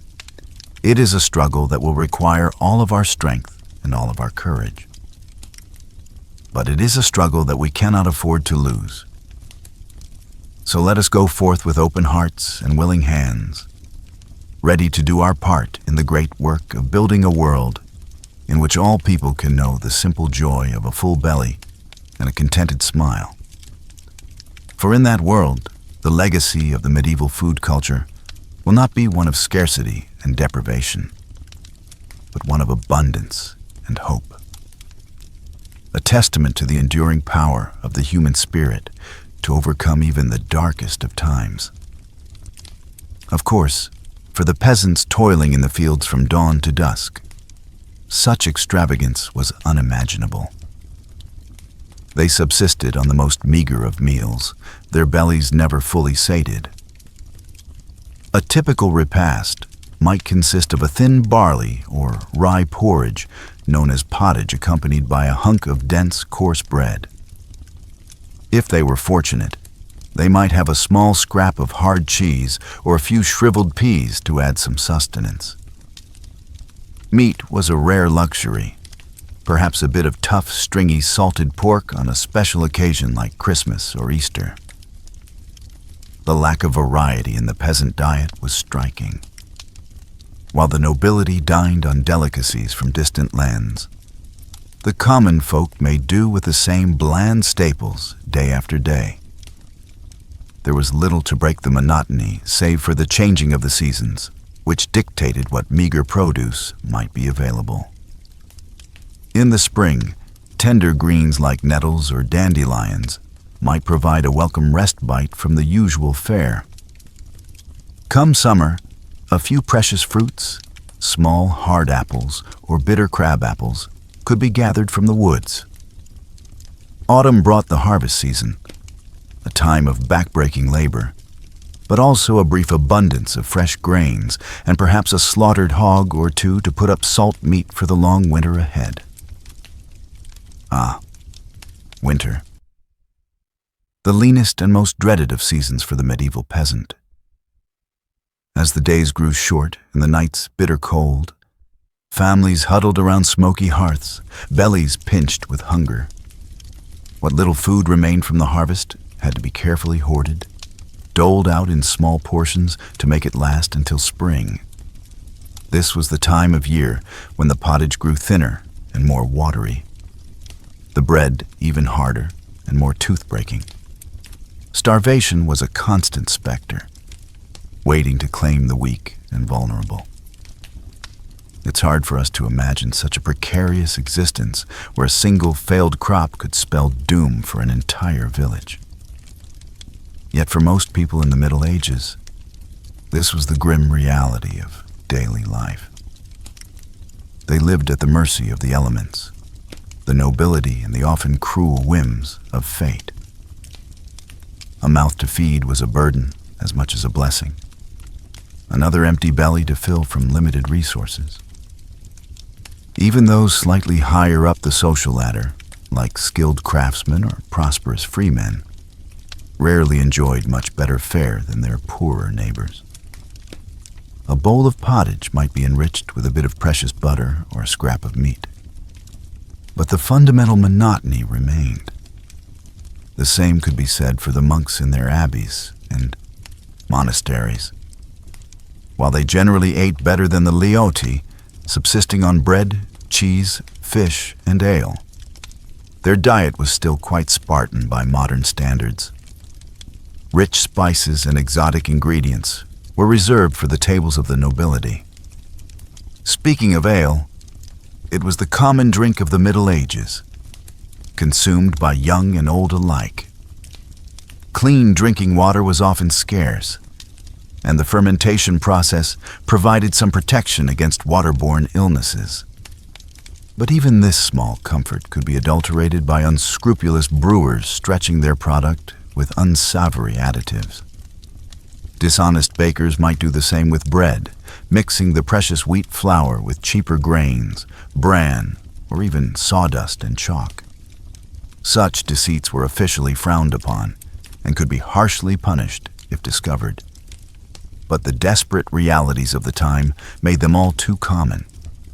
This was a world where food was a daily struggle, a relentless cycle of toil and hunger for all but a privileged few. The nobles in their grand halls, dining on elaborately prepared dishes and fine wines, seemed to inhabit an entirely different plane of existence from the grimy, half-starved peasants working their lands. It was a stark divide, one that bred resentment and sometimes open rebellion. But more often, it bred a sort of grim resignation and acceptance that this was simply the way things were. A peasant's lot was to suffer and endure, to eke out a meager living from an unforgiving land, and hope for a better life in the hereafter. Yet even in the midst of such hardship, there were small moments of respite and celebration. Holidays and feast days provided brief glimpses of plenty when even the poorest might enjoy a bit of meat or a sweet pastry. Weddings, christenings, and other milestones were marked with communal meals, a chance for neighbors to come together and share what little they had. These fleeting moments of conviviality made the hard times more bearable. A reminder that even in the face of great adversity, the human spirit could endure. And endure they did, these hard-bitten medieval folk. They bore their burdens with a stoicism and tenacity that's hard to fathom from our modern vantage point. They faced each day with grim determination, knowing that survival depended on their own hard work and cunning. In a world where starvation was always lurking just around the corner, there was no room for idleness or self-pity. Perhaps that's why tales of great feasts and fantastical foods held such appeal in medieval popular culture. In a society where hunger was the norm, stories of tables groaning under the weight of succulent meats, fresh fruits, and sweet delicacies offered a tantalizing escape from reality. Myths and legends often featured magical cauldrons that never ran empty or enchanted lands where no one ever went hungry.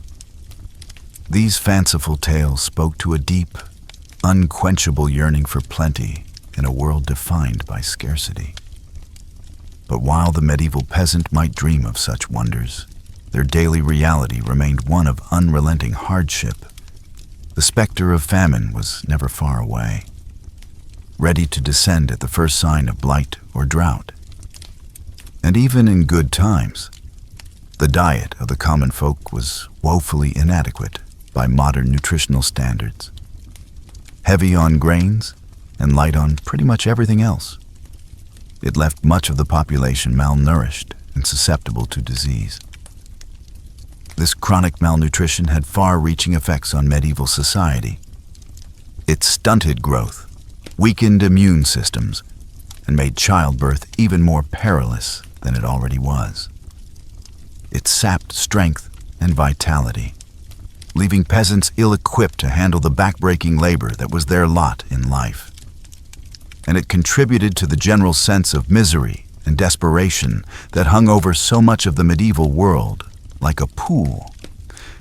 Yet despite it all, life went on. Crops were planted and harvested. Babies were born and raised, and the great wheel of existence kept turning. The medieval peasant might not have had much in the way of material comforts, but they had their faith, their family, and their community to sustain them. They found joy where they could in the simple pleasures of a warm fire on a cold night or a full belly after the harvest feast. And they endured season after brutal season with a resilience and fortitude that's hard not to admire. So the next time you sit down to a meal, take a moment to savor the incredible variety and abundance at your fingertips. Spare a thought for your medieval ancestors who lived and died by the whims of the harvest. And be grateful for the centuries of progress and plenty that separate us from those grim, hungry times. Because while the medieval peasant might have dreamed of a magical land of endless feasts, we're lucky enough to live in a world where that dream is tantalizingly close to reality. And that's a privilege we should never take for granted. The vistaker, plight of the medieval peasant was further compounded by the unbalanced nature of their diets. While the nobility feasted on a cornucopia of meats, fruits, and vegetables, the average serf subsisted on a mega fare dominated by grains. Porridge, gruel, and coarse bread formed the backbone of their sustenance, supplemented by whatever small morsels they could eke out from their labors. A typical peasant family might count themselves fortunate to have a cow, a pig, or a small flock of chickens. However, the milk, eggs, and meat these animals provided were a rare treat, reserved for special occasions or times of dire need. More often than not, Any surplus was sold or paid as rent to their feudal lord, leaving little for the family's own consumption. Imagine, if you will, the stark contrast between a noble's lavish feast and a serf's humble meal. In the great hall of the castle, the tables groan under the weight of roasted meats, savory pies, exotic fruits, and fine cheeses. The air is filled with the aroma of saffron, cinnamon, and cloves as richly attired lords and ladies dine with gusto. Meanwhile, in the cramped vale of a peasant family, a pot of thin gruel bubbles over the fire. The mother carefully portions out the meager serving, ensuring each member of the family receives just enough to stave off the gnawing hunger in their bellies. The children's eyes widen at the sight of a small crust of bread, a precious addition to their usual fare. The unbalanced nature of the peasant diet took a heavy toll on their health. Malnutrition was rampant, weakening the immune system and leaving the population vulnerable to disease. Scurvy caused by a lack of vitamin C was a common affliction, leading to bleeding gums, loose teeth, and eventually death if untreated. In times of famine, known as seasons of dirt, the situation became even more dire. Crop failures due to drought, flooding, or pests could spell disaster for entire regions. With no reserves to fall back on, peasant families were left to starve, their weakened bodies succumbing to hunger and disease. One particularly harrowing tale comes from the chronicler Henry of Liavonia, who described a famine in the early 13th century. He wrote of peasants driven to such desperation that they resorted to eating dogs, cats, and even the corpses of the dead. While such extreme measures were rare, they serve as a grim reminder of the precarious nature of life for the medieval peasantry. The unequal distribution of food in medieval society was a stark reflection of the rigid class hierarchy that defined the era. While the nobility enjoyed a varied and plentiful diet, the vast majority of the population lived on the brink of starvation. Their meals a monotonous and meager affair. This disparity would persist for centuries, with only gradual improvements in agricultural techniques and social reforms slowly narrowing the gap. As we continue our journey through the culinary landscape of the Middle Ages, we turn our attention to another scourge that plagued the populace: adulterated food and drink.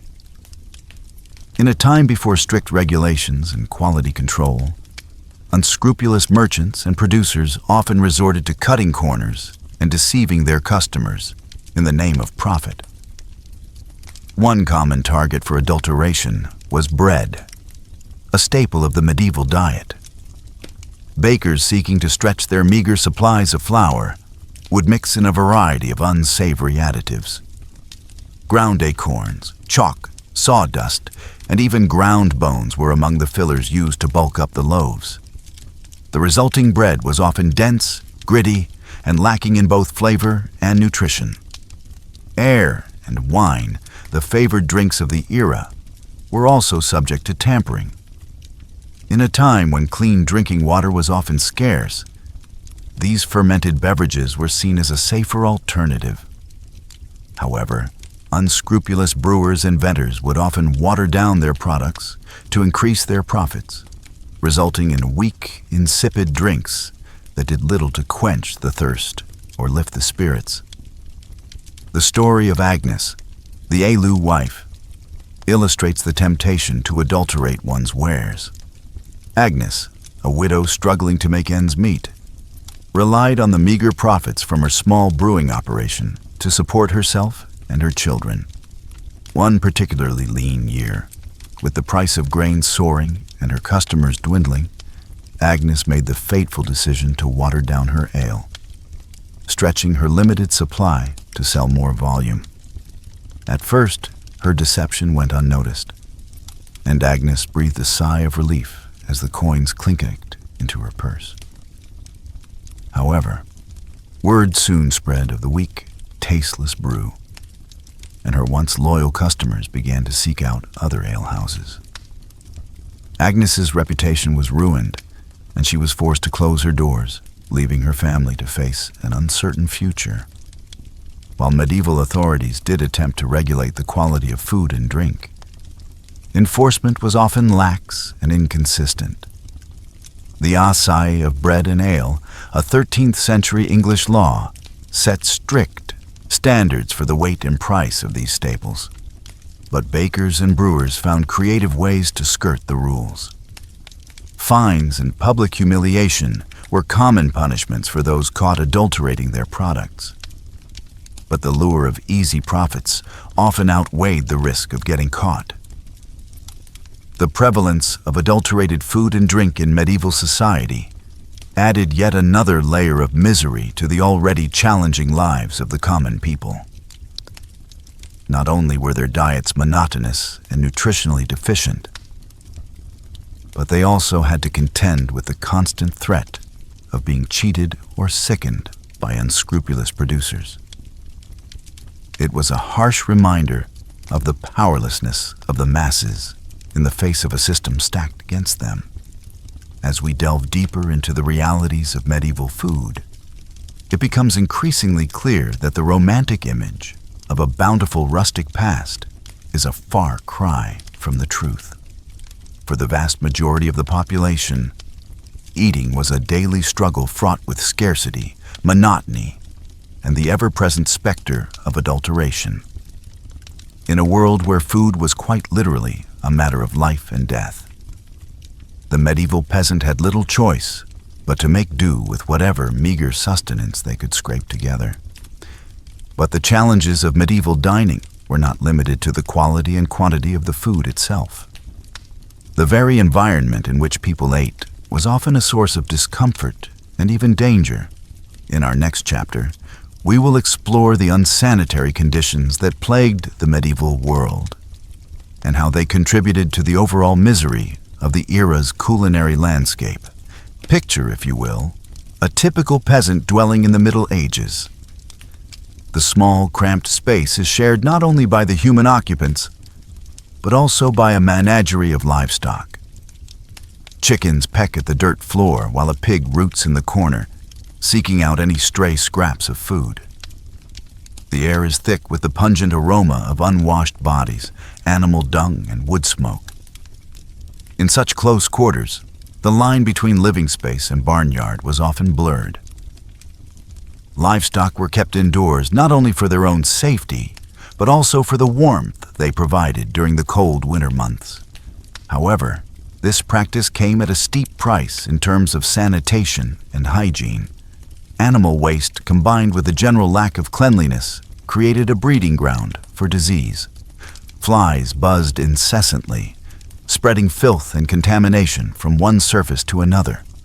The very food that the peasants relied on for survival was often tainted by the unsanitary conditions in which it was prepared and consumed. The consequences of this lack of hygiene were dire. Digestive ailments, parasitic infections, and food poisoning were common occurrences, sapping the strength and vitality of the population. Even the highest echelons of society were not immune to the dangers of contaminated food, as the story of King John of England illustrates. In the year 1216, King John was on the move, campaigning against rebel barons who sought to limit his power. During a stay at the town of Lynn, he indulged in a feast of peaches, a rare treat for the time.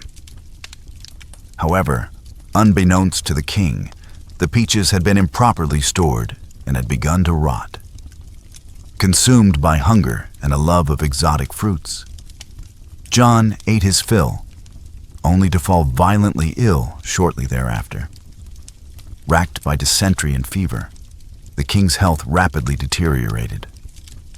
He pressed on with his campaign, but his weakened state left him vulnerable to the elements. Crossing the treacherous tidal flats of the Wash, John's baggage train was lost to the rising waters, taking with it his crown jewels and other treasures. The king himself narrowly escaped with his life, but his days were numbered. Less than 2 weeks later, he succumbed to his illness, his reign cut short by a simple meal of tainted fruit. King John's fate, while perhaps more dramatic than most, was not uncommon in a world where food safety was a rare luxury. The medieval landscape was a veritable minefield of potential hazards. From spoiled meat to contaminated water sources, even the air itself could be a source of danger. As the miasma theory of disease held sway, according to this belief, foul odor and bad air were the primary culprits behind the spread of illness. Medieval cities with their narrow, winding streets and piles of festering garbage were seen as particularly noxious environments. The stench of human waste, rotting food, and industrial pollution mingled together in a miasmatic brew that was believed to be the source of all manner of ailments. In reality, of course, it was the unsanitary conditions themselves that allowed disease to thrive. The Black Death, which wiped out an estimated 1/3 of Europe's population in the 14th century, was spread not by bad air, but by fleas infected with the bacterium Unea pestis. The crowded, filthy conditions of medieval cities provided an ideal environment for the disease to take hold and spread like wildfire. The impact of unsanitary conditions on medieval food culture cannot be overstated. It was not merely a matter of unpleasant odor and occasional bouts of illness, but a pervasive and deadly threat that loomed over every meal. The simple act of eating, which we today take for granted as a pleasurable and nourishing experience, was fraught with danger and uncertainty for the average medieval peasant. In a world where even the most basic standards of hygiene were often lacking, food became not just a source of sustenance, but also a potential vector for disease and suffering. This, combined with the scarcity and monotony of the peasant diet, created a culinary landscape that was as bleak as it was unappetizing.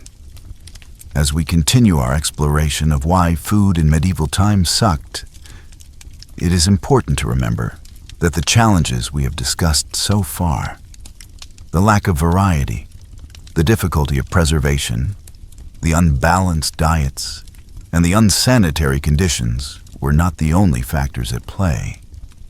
In our next chapter, we will turn our attention to the role of the Church in shaping the culinary habits of the time and how religious doctrine often compounded the already considerable hardships faced by the average medieval diner.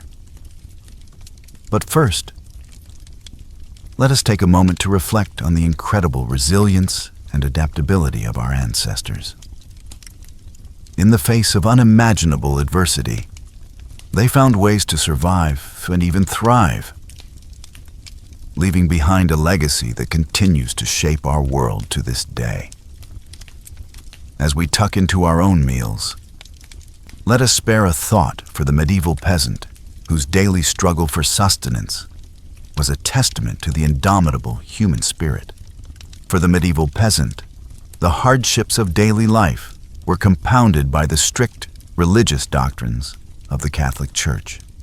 In a society where the Church held immense power and influence, its teachings and edicts permeated every aspect of life, including the most basic of human needs, food. Central to the Church's dietary restrictions were the concepts of fasting and abstinence. On designated days throughout the year, particularly during the season of Lent, the faithful were required to abstain from consuming meat and to limit their overall food intake. For the already undernourished peasantry, these restrictions could be particularly burdensome. Imagine, if you will, the plight of a poor peasant family during the 40 days of Lent. Already subsisting on a meager diet of gruel and bread, they were now expected to forego even the occasional scrap of salted pork or dried fish that provided a modicum of flavor and sustenance to their meals. The growling of empty stomachs became a constant companion as they struggled to maintain their piety in the face of knowing hunger. The story of John and Matilda, a fictional but all too typical peasant couple, illustrates the hardships faced by many during this time. With a small plot of land and a few scrawny chickens, they barely managed to feed themselves and their 3 children during the best of times. When Lent arrived, they dutifully put away their meager stores of preserved meat and resigned themselves to a diet of thin gruel and boiled turnips. As the days wore on, their energy flagged and their tempers frayed.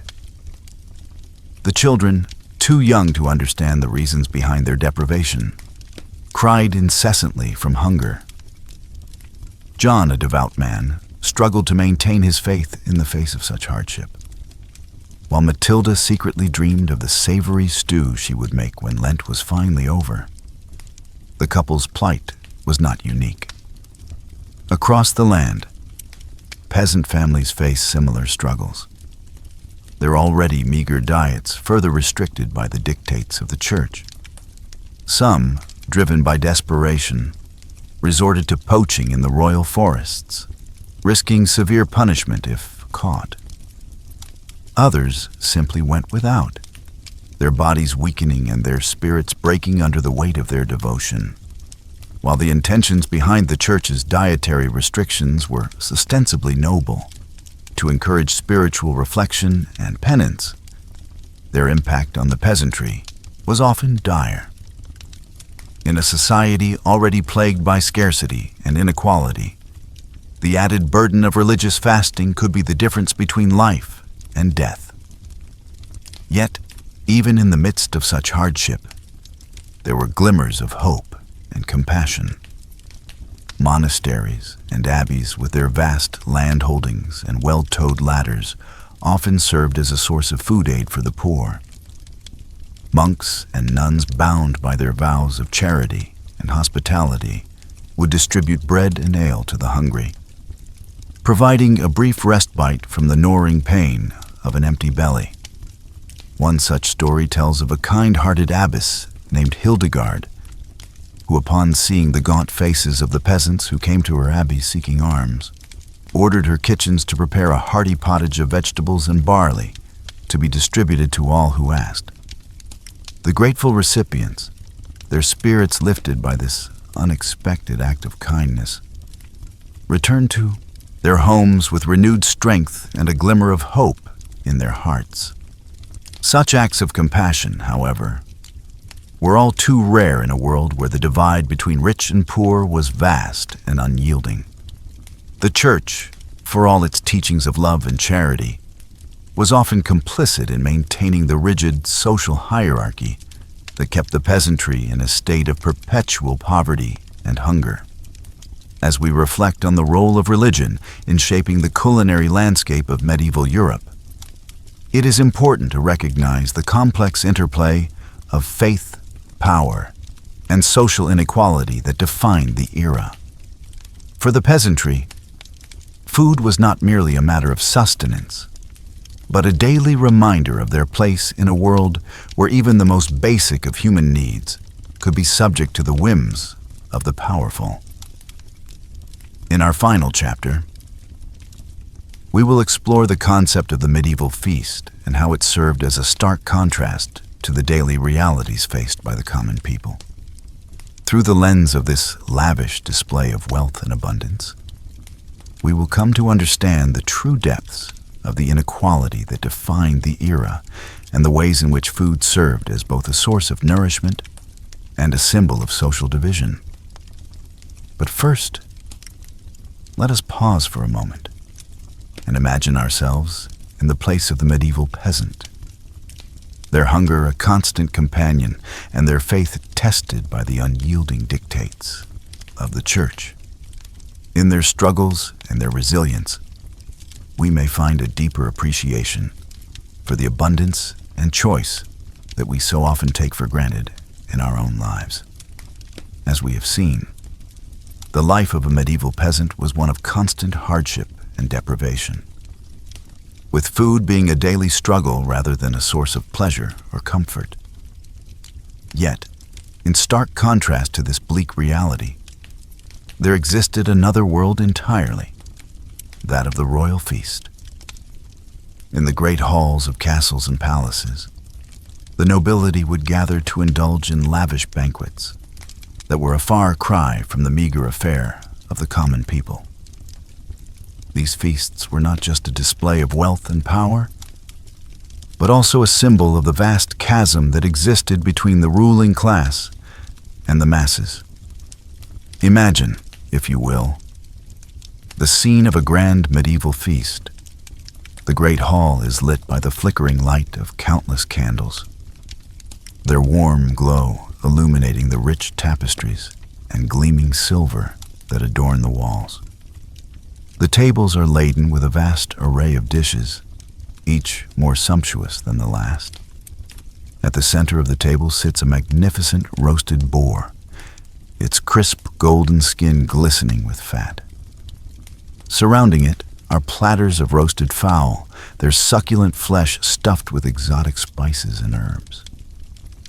There are pies filled with tender game, their flaky crusts hiding a treasure trove of savory delights, and everywhere there are fruits and vegetables of every hue, their vibrant colors a testament to the bounty of the land. Presiding over this opulent display is the royal cook, a master of his craft who has spent days preparing for this grand occasion. He has scoured the countryside for the finest ingredients, sourcing the freshest meats. And Part 4, adulterated food and drink. In the dimly lit, cramped streets of a medieval town, a baker named Ulrich wiped the sweat from his brow as he toiled over his latest batch of bread. The harvest had been meager this year, and grain prices were soaring. To make ends meet, Ulrich had resorted to secretly stretching his dough with fillers like ground acorns, sawdust, and even chalk. It was a common practice among unscrupulous bakers, looking to maximize their profits, even if it meant compromising the quality and safety of their bread. As Ulrich worked, his mind wandered to the alewife down the street, who was known for watering down her brew to make it last longer. In a world where clean drinking water was often scarce, ale and wine were the beverages of choice for most people. However, this also meant that the quality of these drinks was often questionable at best. In larger cities, the authorities did attempt to regulate the food and drink trade to some extent. Tasters were employed to ensure that brews met a certain standard, and bakers found to be adulterating their bread could face fines or even public humiliation. In London, for example, dishonest bakers might be dragged through the streets on a hurdle with their substandard loaves hung around their necks. However, these regulations were often poorly enforced, and the punishments were not always a sufficient deterrent. Many bakers and brewers simply saw the fines as a cost of doing business and continued to cut corners wherever they could. For the average person, this meant that the food and drink they consumed were often of dubious quality. Bread that was supposed to nourish them might instead be filled with inedible or even harmful substances.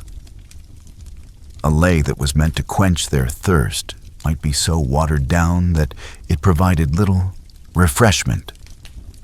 It was just another hardship in a life already filled with challenges and uncertainties. As Ulrich pulled his latest batch of bread from the oven, he couldn't help but feel a twinge of guilt. He knew that his customers trusted him to provide them with honest, wholesome food. But in a world where survival often meant cutting corners and bending the rules, he felt he had little choice. He could only hope that his small deceptions went unnoticed and that his bread would provide some small comfort to those who ate it, even if it wasn't quite what it seemed. Part 5. Unsanitary Conditions. In the year 1216, King John of England sat down to a lavish meal after a long day of hunting. As was customary, he was presented with a variety of dishes, including fruit, meat, and sweetmeats.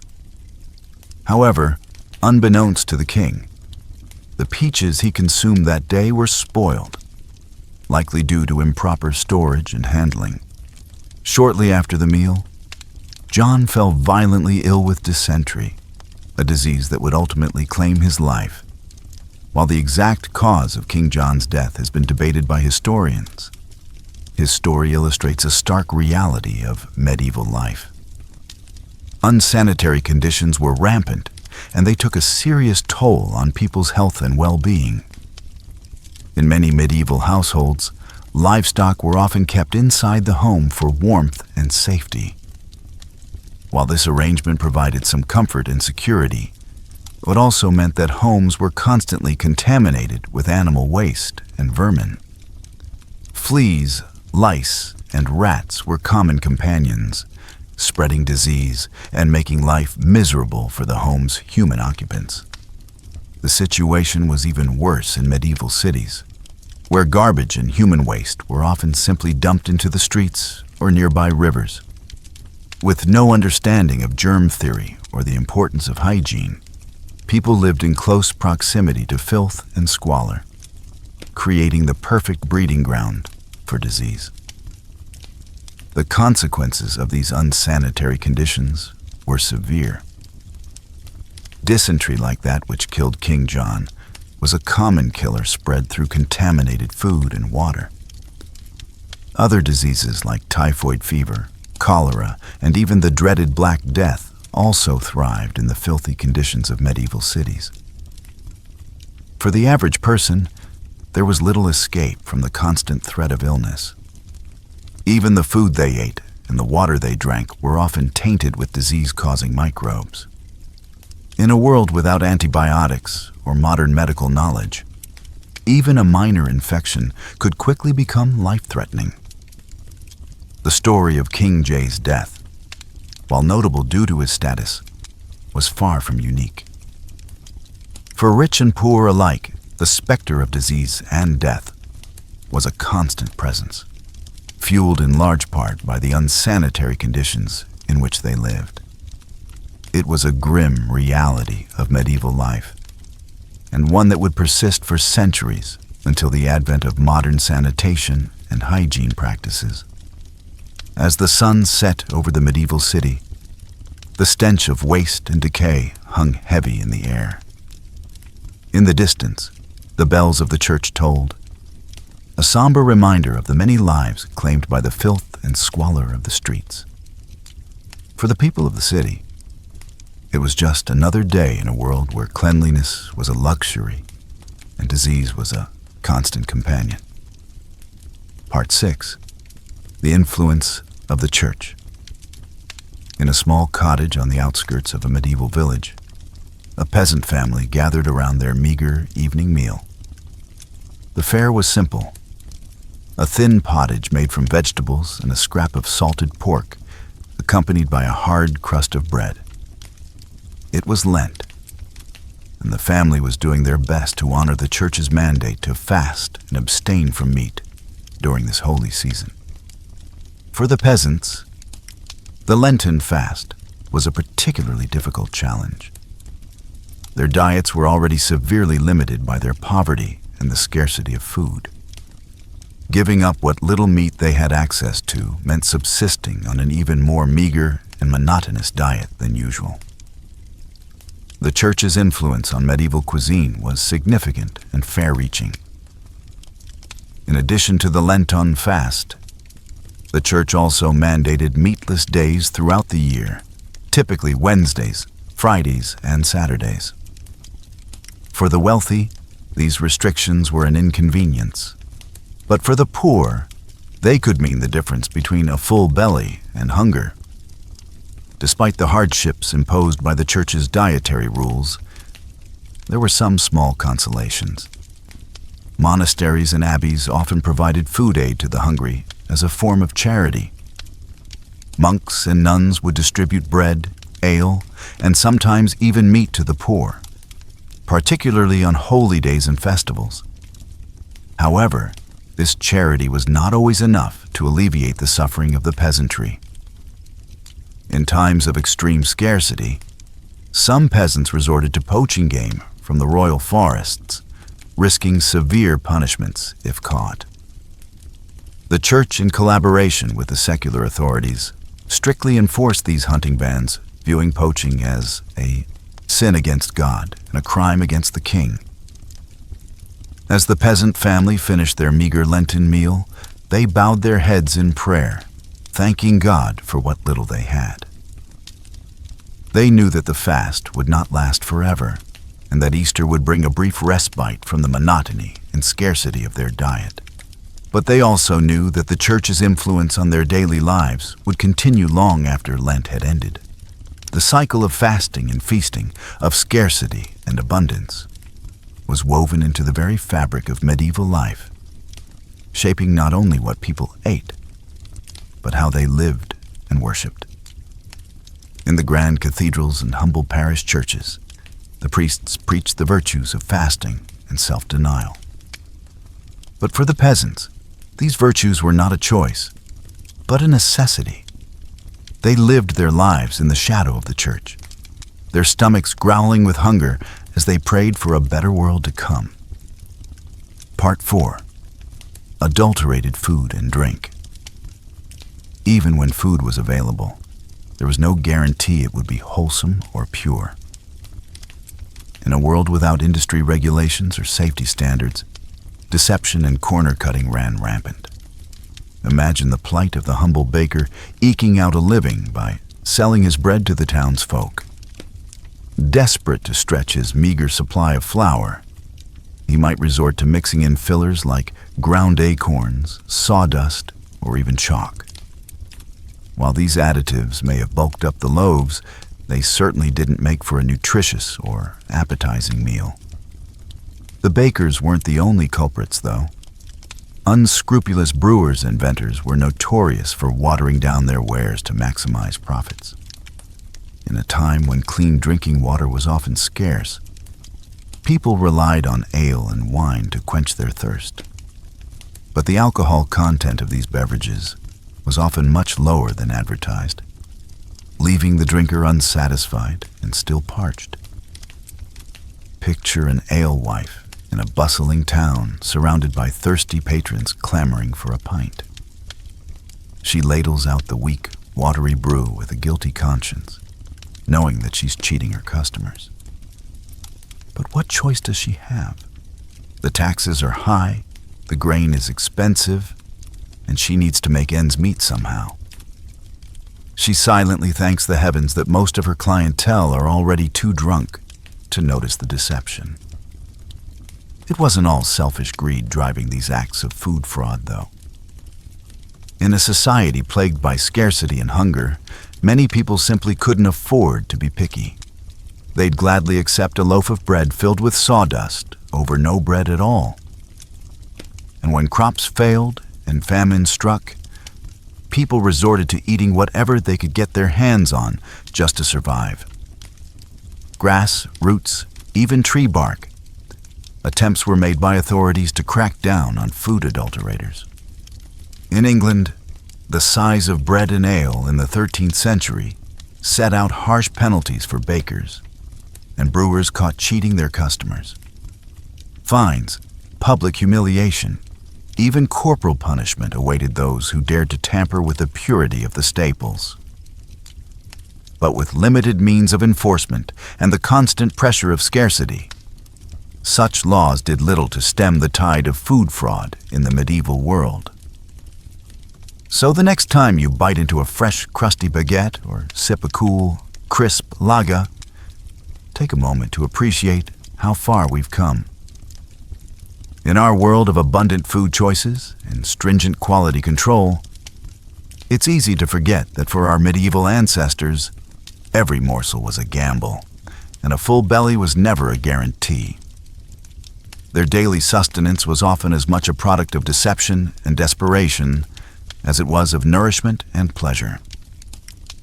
Part 5. Unsanitary conditions. Beyond the challenges of scarcity, spoilage, and adulteration, the people of the Middle Ages also had to contend with the ever-present specter of disease. In a world without germ theory or modern sanitation, food and water were often tainted with dangerous pathogens, turning every meal into a potential game of Russian roulette. The very living conditions of medieval people conspired against any notions of food safety. Many peasants shared their humble cottages with their livestock, with animals like cattle and chickens living under the same roof as the family. While this arrangement provided some warmth and security for the beasts, it also meant that animal waste and insects were a constant presence in the home, contaminating food, water, and surfaces. Cities were even worse, with narrow, filthy streets and crowded tenements creating the perfect breeding grounds for disease. Garbage, human waste, and animal carcasses piled up in the gutters, tainting the air and seeping into the water supply. The stench alone would have been overwhelming. But the real danger lurked in the millions of microbes swarming on every surface. It's no wonder that medieval people had such short lifespans, with disease cutting down young and old alike. Even the nobility weren't immune despite their superior living conditions. The tragic story of King John of England serves as a cautionary tale. In 1216, while on a military campaign, the king gorged himself on peaches and cider, only to fall violently ill and die a few days later. Chroniclers at the time attributed his death to gluttony, but modern historians suspect that the real culprit was more likely food poisoning from contaminated fruit. The greatest scourge of the medieval world, the Black Death, was in part enabled by the unsanitary conditions that people lived in. The plague was spread by rats and fleas, which thrived in the squalor of medieval cities and towns. With garbage and waste piling up and hygiene standards virtually non-existent, it was only a matter of time before the pestilence took hold, wiping out a third of Europe's population. It's a grim picture, but it's important to remember that medieval people weren't ignorant or unconcerned about cleanliness. They may not have understood the science behind disease transmission, but they recognized the importance of keeping food and water clean. Monasteries and hospitals often had strict hygiene rules, and medieval housewives took great pride in keeping their homes as spotless as possible. But in a world without refrigeration, proper sewage systems, or clean running water, there was only so much that could be done. Every day was a battle against the forces of decay and contamination. And all too often, those forces won out. So the next time you enjoy a meal in a clean, modern kitchen, spare a thought for your medieval ancestors who fought that battle every day of their lives, with the odds stacked firmly against them. Part 6. The Influence of the Church. In the medieval world, the Catholic Church loomed large over every aspect of life, and food was no exception. For the faithful, the religious calendar dictated what could be eaten and when, adding an extra layer of complexity to an already challenging food landscape. The Church mandated strict fasting and abstinence rules, particularly during the penitential season of Lent. For 40 days before Easter, meat was strictly off the menu, as were dairy products, eggs, and even olive oil in some regions. Fish was sometimes permitted, but for many poor peasants, even that was a luxury they could ill afford. Imagine the struggle of a peasant family, already living on the brink of starvation, faced with the prospect of giving up what little meat and dairy they had for the sake of spiritual purity. The growling stomachs and weakened bodies were a small price to pay, they were told, for the promise of eternal salvation. But that was cold comfort for a mother watching her children grow thin and listless from hunger.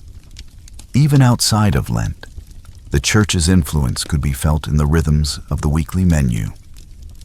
Wednesdays, Fridays, and Saturdays were designated as lean days, when meat was forbidden.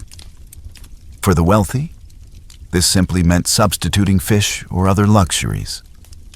But for the poor, it often meant going without any animal protein at all. There were some small mercies, however. Monasteries and abbeys often provided food aid to the hungry as part of their mission of charity. Monks would distribute bread, soup, and ale to the needy, offering a rare respite from the gnawing hunger that was a constant companion for so many.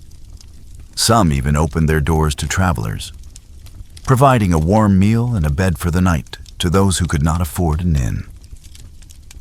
But even this generosity had its limits. The church was also a major landowner, controlling vast swaths of agricultural land and forests. Peasants who dared to poach game from these lands to feed their families faced severe punishment, including fines, flogging, and even exile. The irony of a supposedly charitable institution hoarding its wealth while its flock starved was not lost on many. The impact of the church's dietary restrictions on the medieval populace cannot be overstated. For people already struggling to find enough to eat, the added burden of religious fasting and abstinence could be the difference between life and death. And yet, the fear of eternal damnation was a powerful motivator, driving people to endure even the most extreme privations for the sake of their immortal souls. Today we may look back on these practices as archaic and even cruel. But for medieval people, they were a fundamental part of the fabric of life. The church's hold on the hearts and minds of the faithful was unquestioned, and its dictates carried the weight of divine law. To defy them was to risk not only earthly punishment, but the fires of hell itself. And so, with gritted teeth and growling bellies, the people of the Middle Ages soldiered on, secure in the knowledge that their suffering would be rewarded in the world to come. And so we come to the end of our journey through the dismal depths of medieval cuisine. It's a testament to human resilience that people managed to survive and even thrive at times on such a meager and unreliable food supply. The scarcity, the spoilage, the sheer monotony of gruel and gruel again. It's enough to make one grateful for the simple pleasure of a crisp apple or a well-spiced curry. Can you imagine the astonishment on a medieval peasant's face if they were transported to a modern supermarket? The gleaming aisles packed with more food than a king's banquet hall. The rainbow of fresh fruits and vegetables in the produce section. The fragrant loaves of bread that would have seemed like manna from heaven to a hungry serf in the sheer abundance of it all. Enough food to feed a village all under one roof. Of course, we still face challenges in our modern food system. Inequality, waste, environmental degradation. These are all issues that we must grapple with. But we have also made incredible strides since the days of rancid meat pies and turnip gruel. We have a greater understanding of nutrition, of food safety, of the importance of variety and balance in our diets.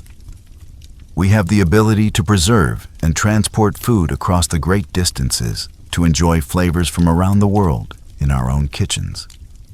So the next time you sit down to a meal, take a moment to savor it. Appreciate the complex interplay of flavors, the freshness of the ingredients, the skill of the preparation, and spare a thought for our medieval ancestors who endured so much hardship and hunger in the face of such scarcity. And with that, we come to the end of our boring history of medieval food. I hope it has provided some interesting context to your understanding of the past, and perhaps even lulled you into a peaceful slumber. If you enjoyed this video, please consider giving it a like and subscribing to the channel for more soporific historical content. Until next time, sweet dreams.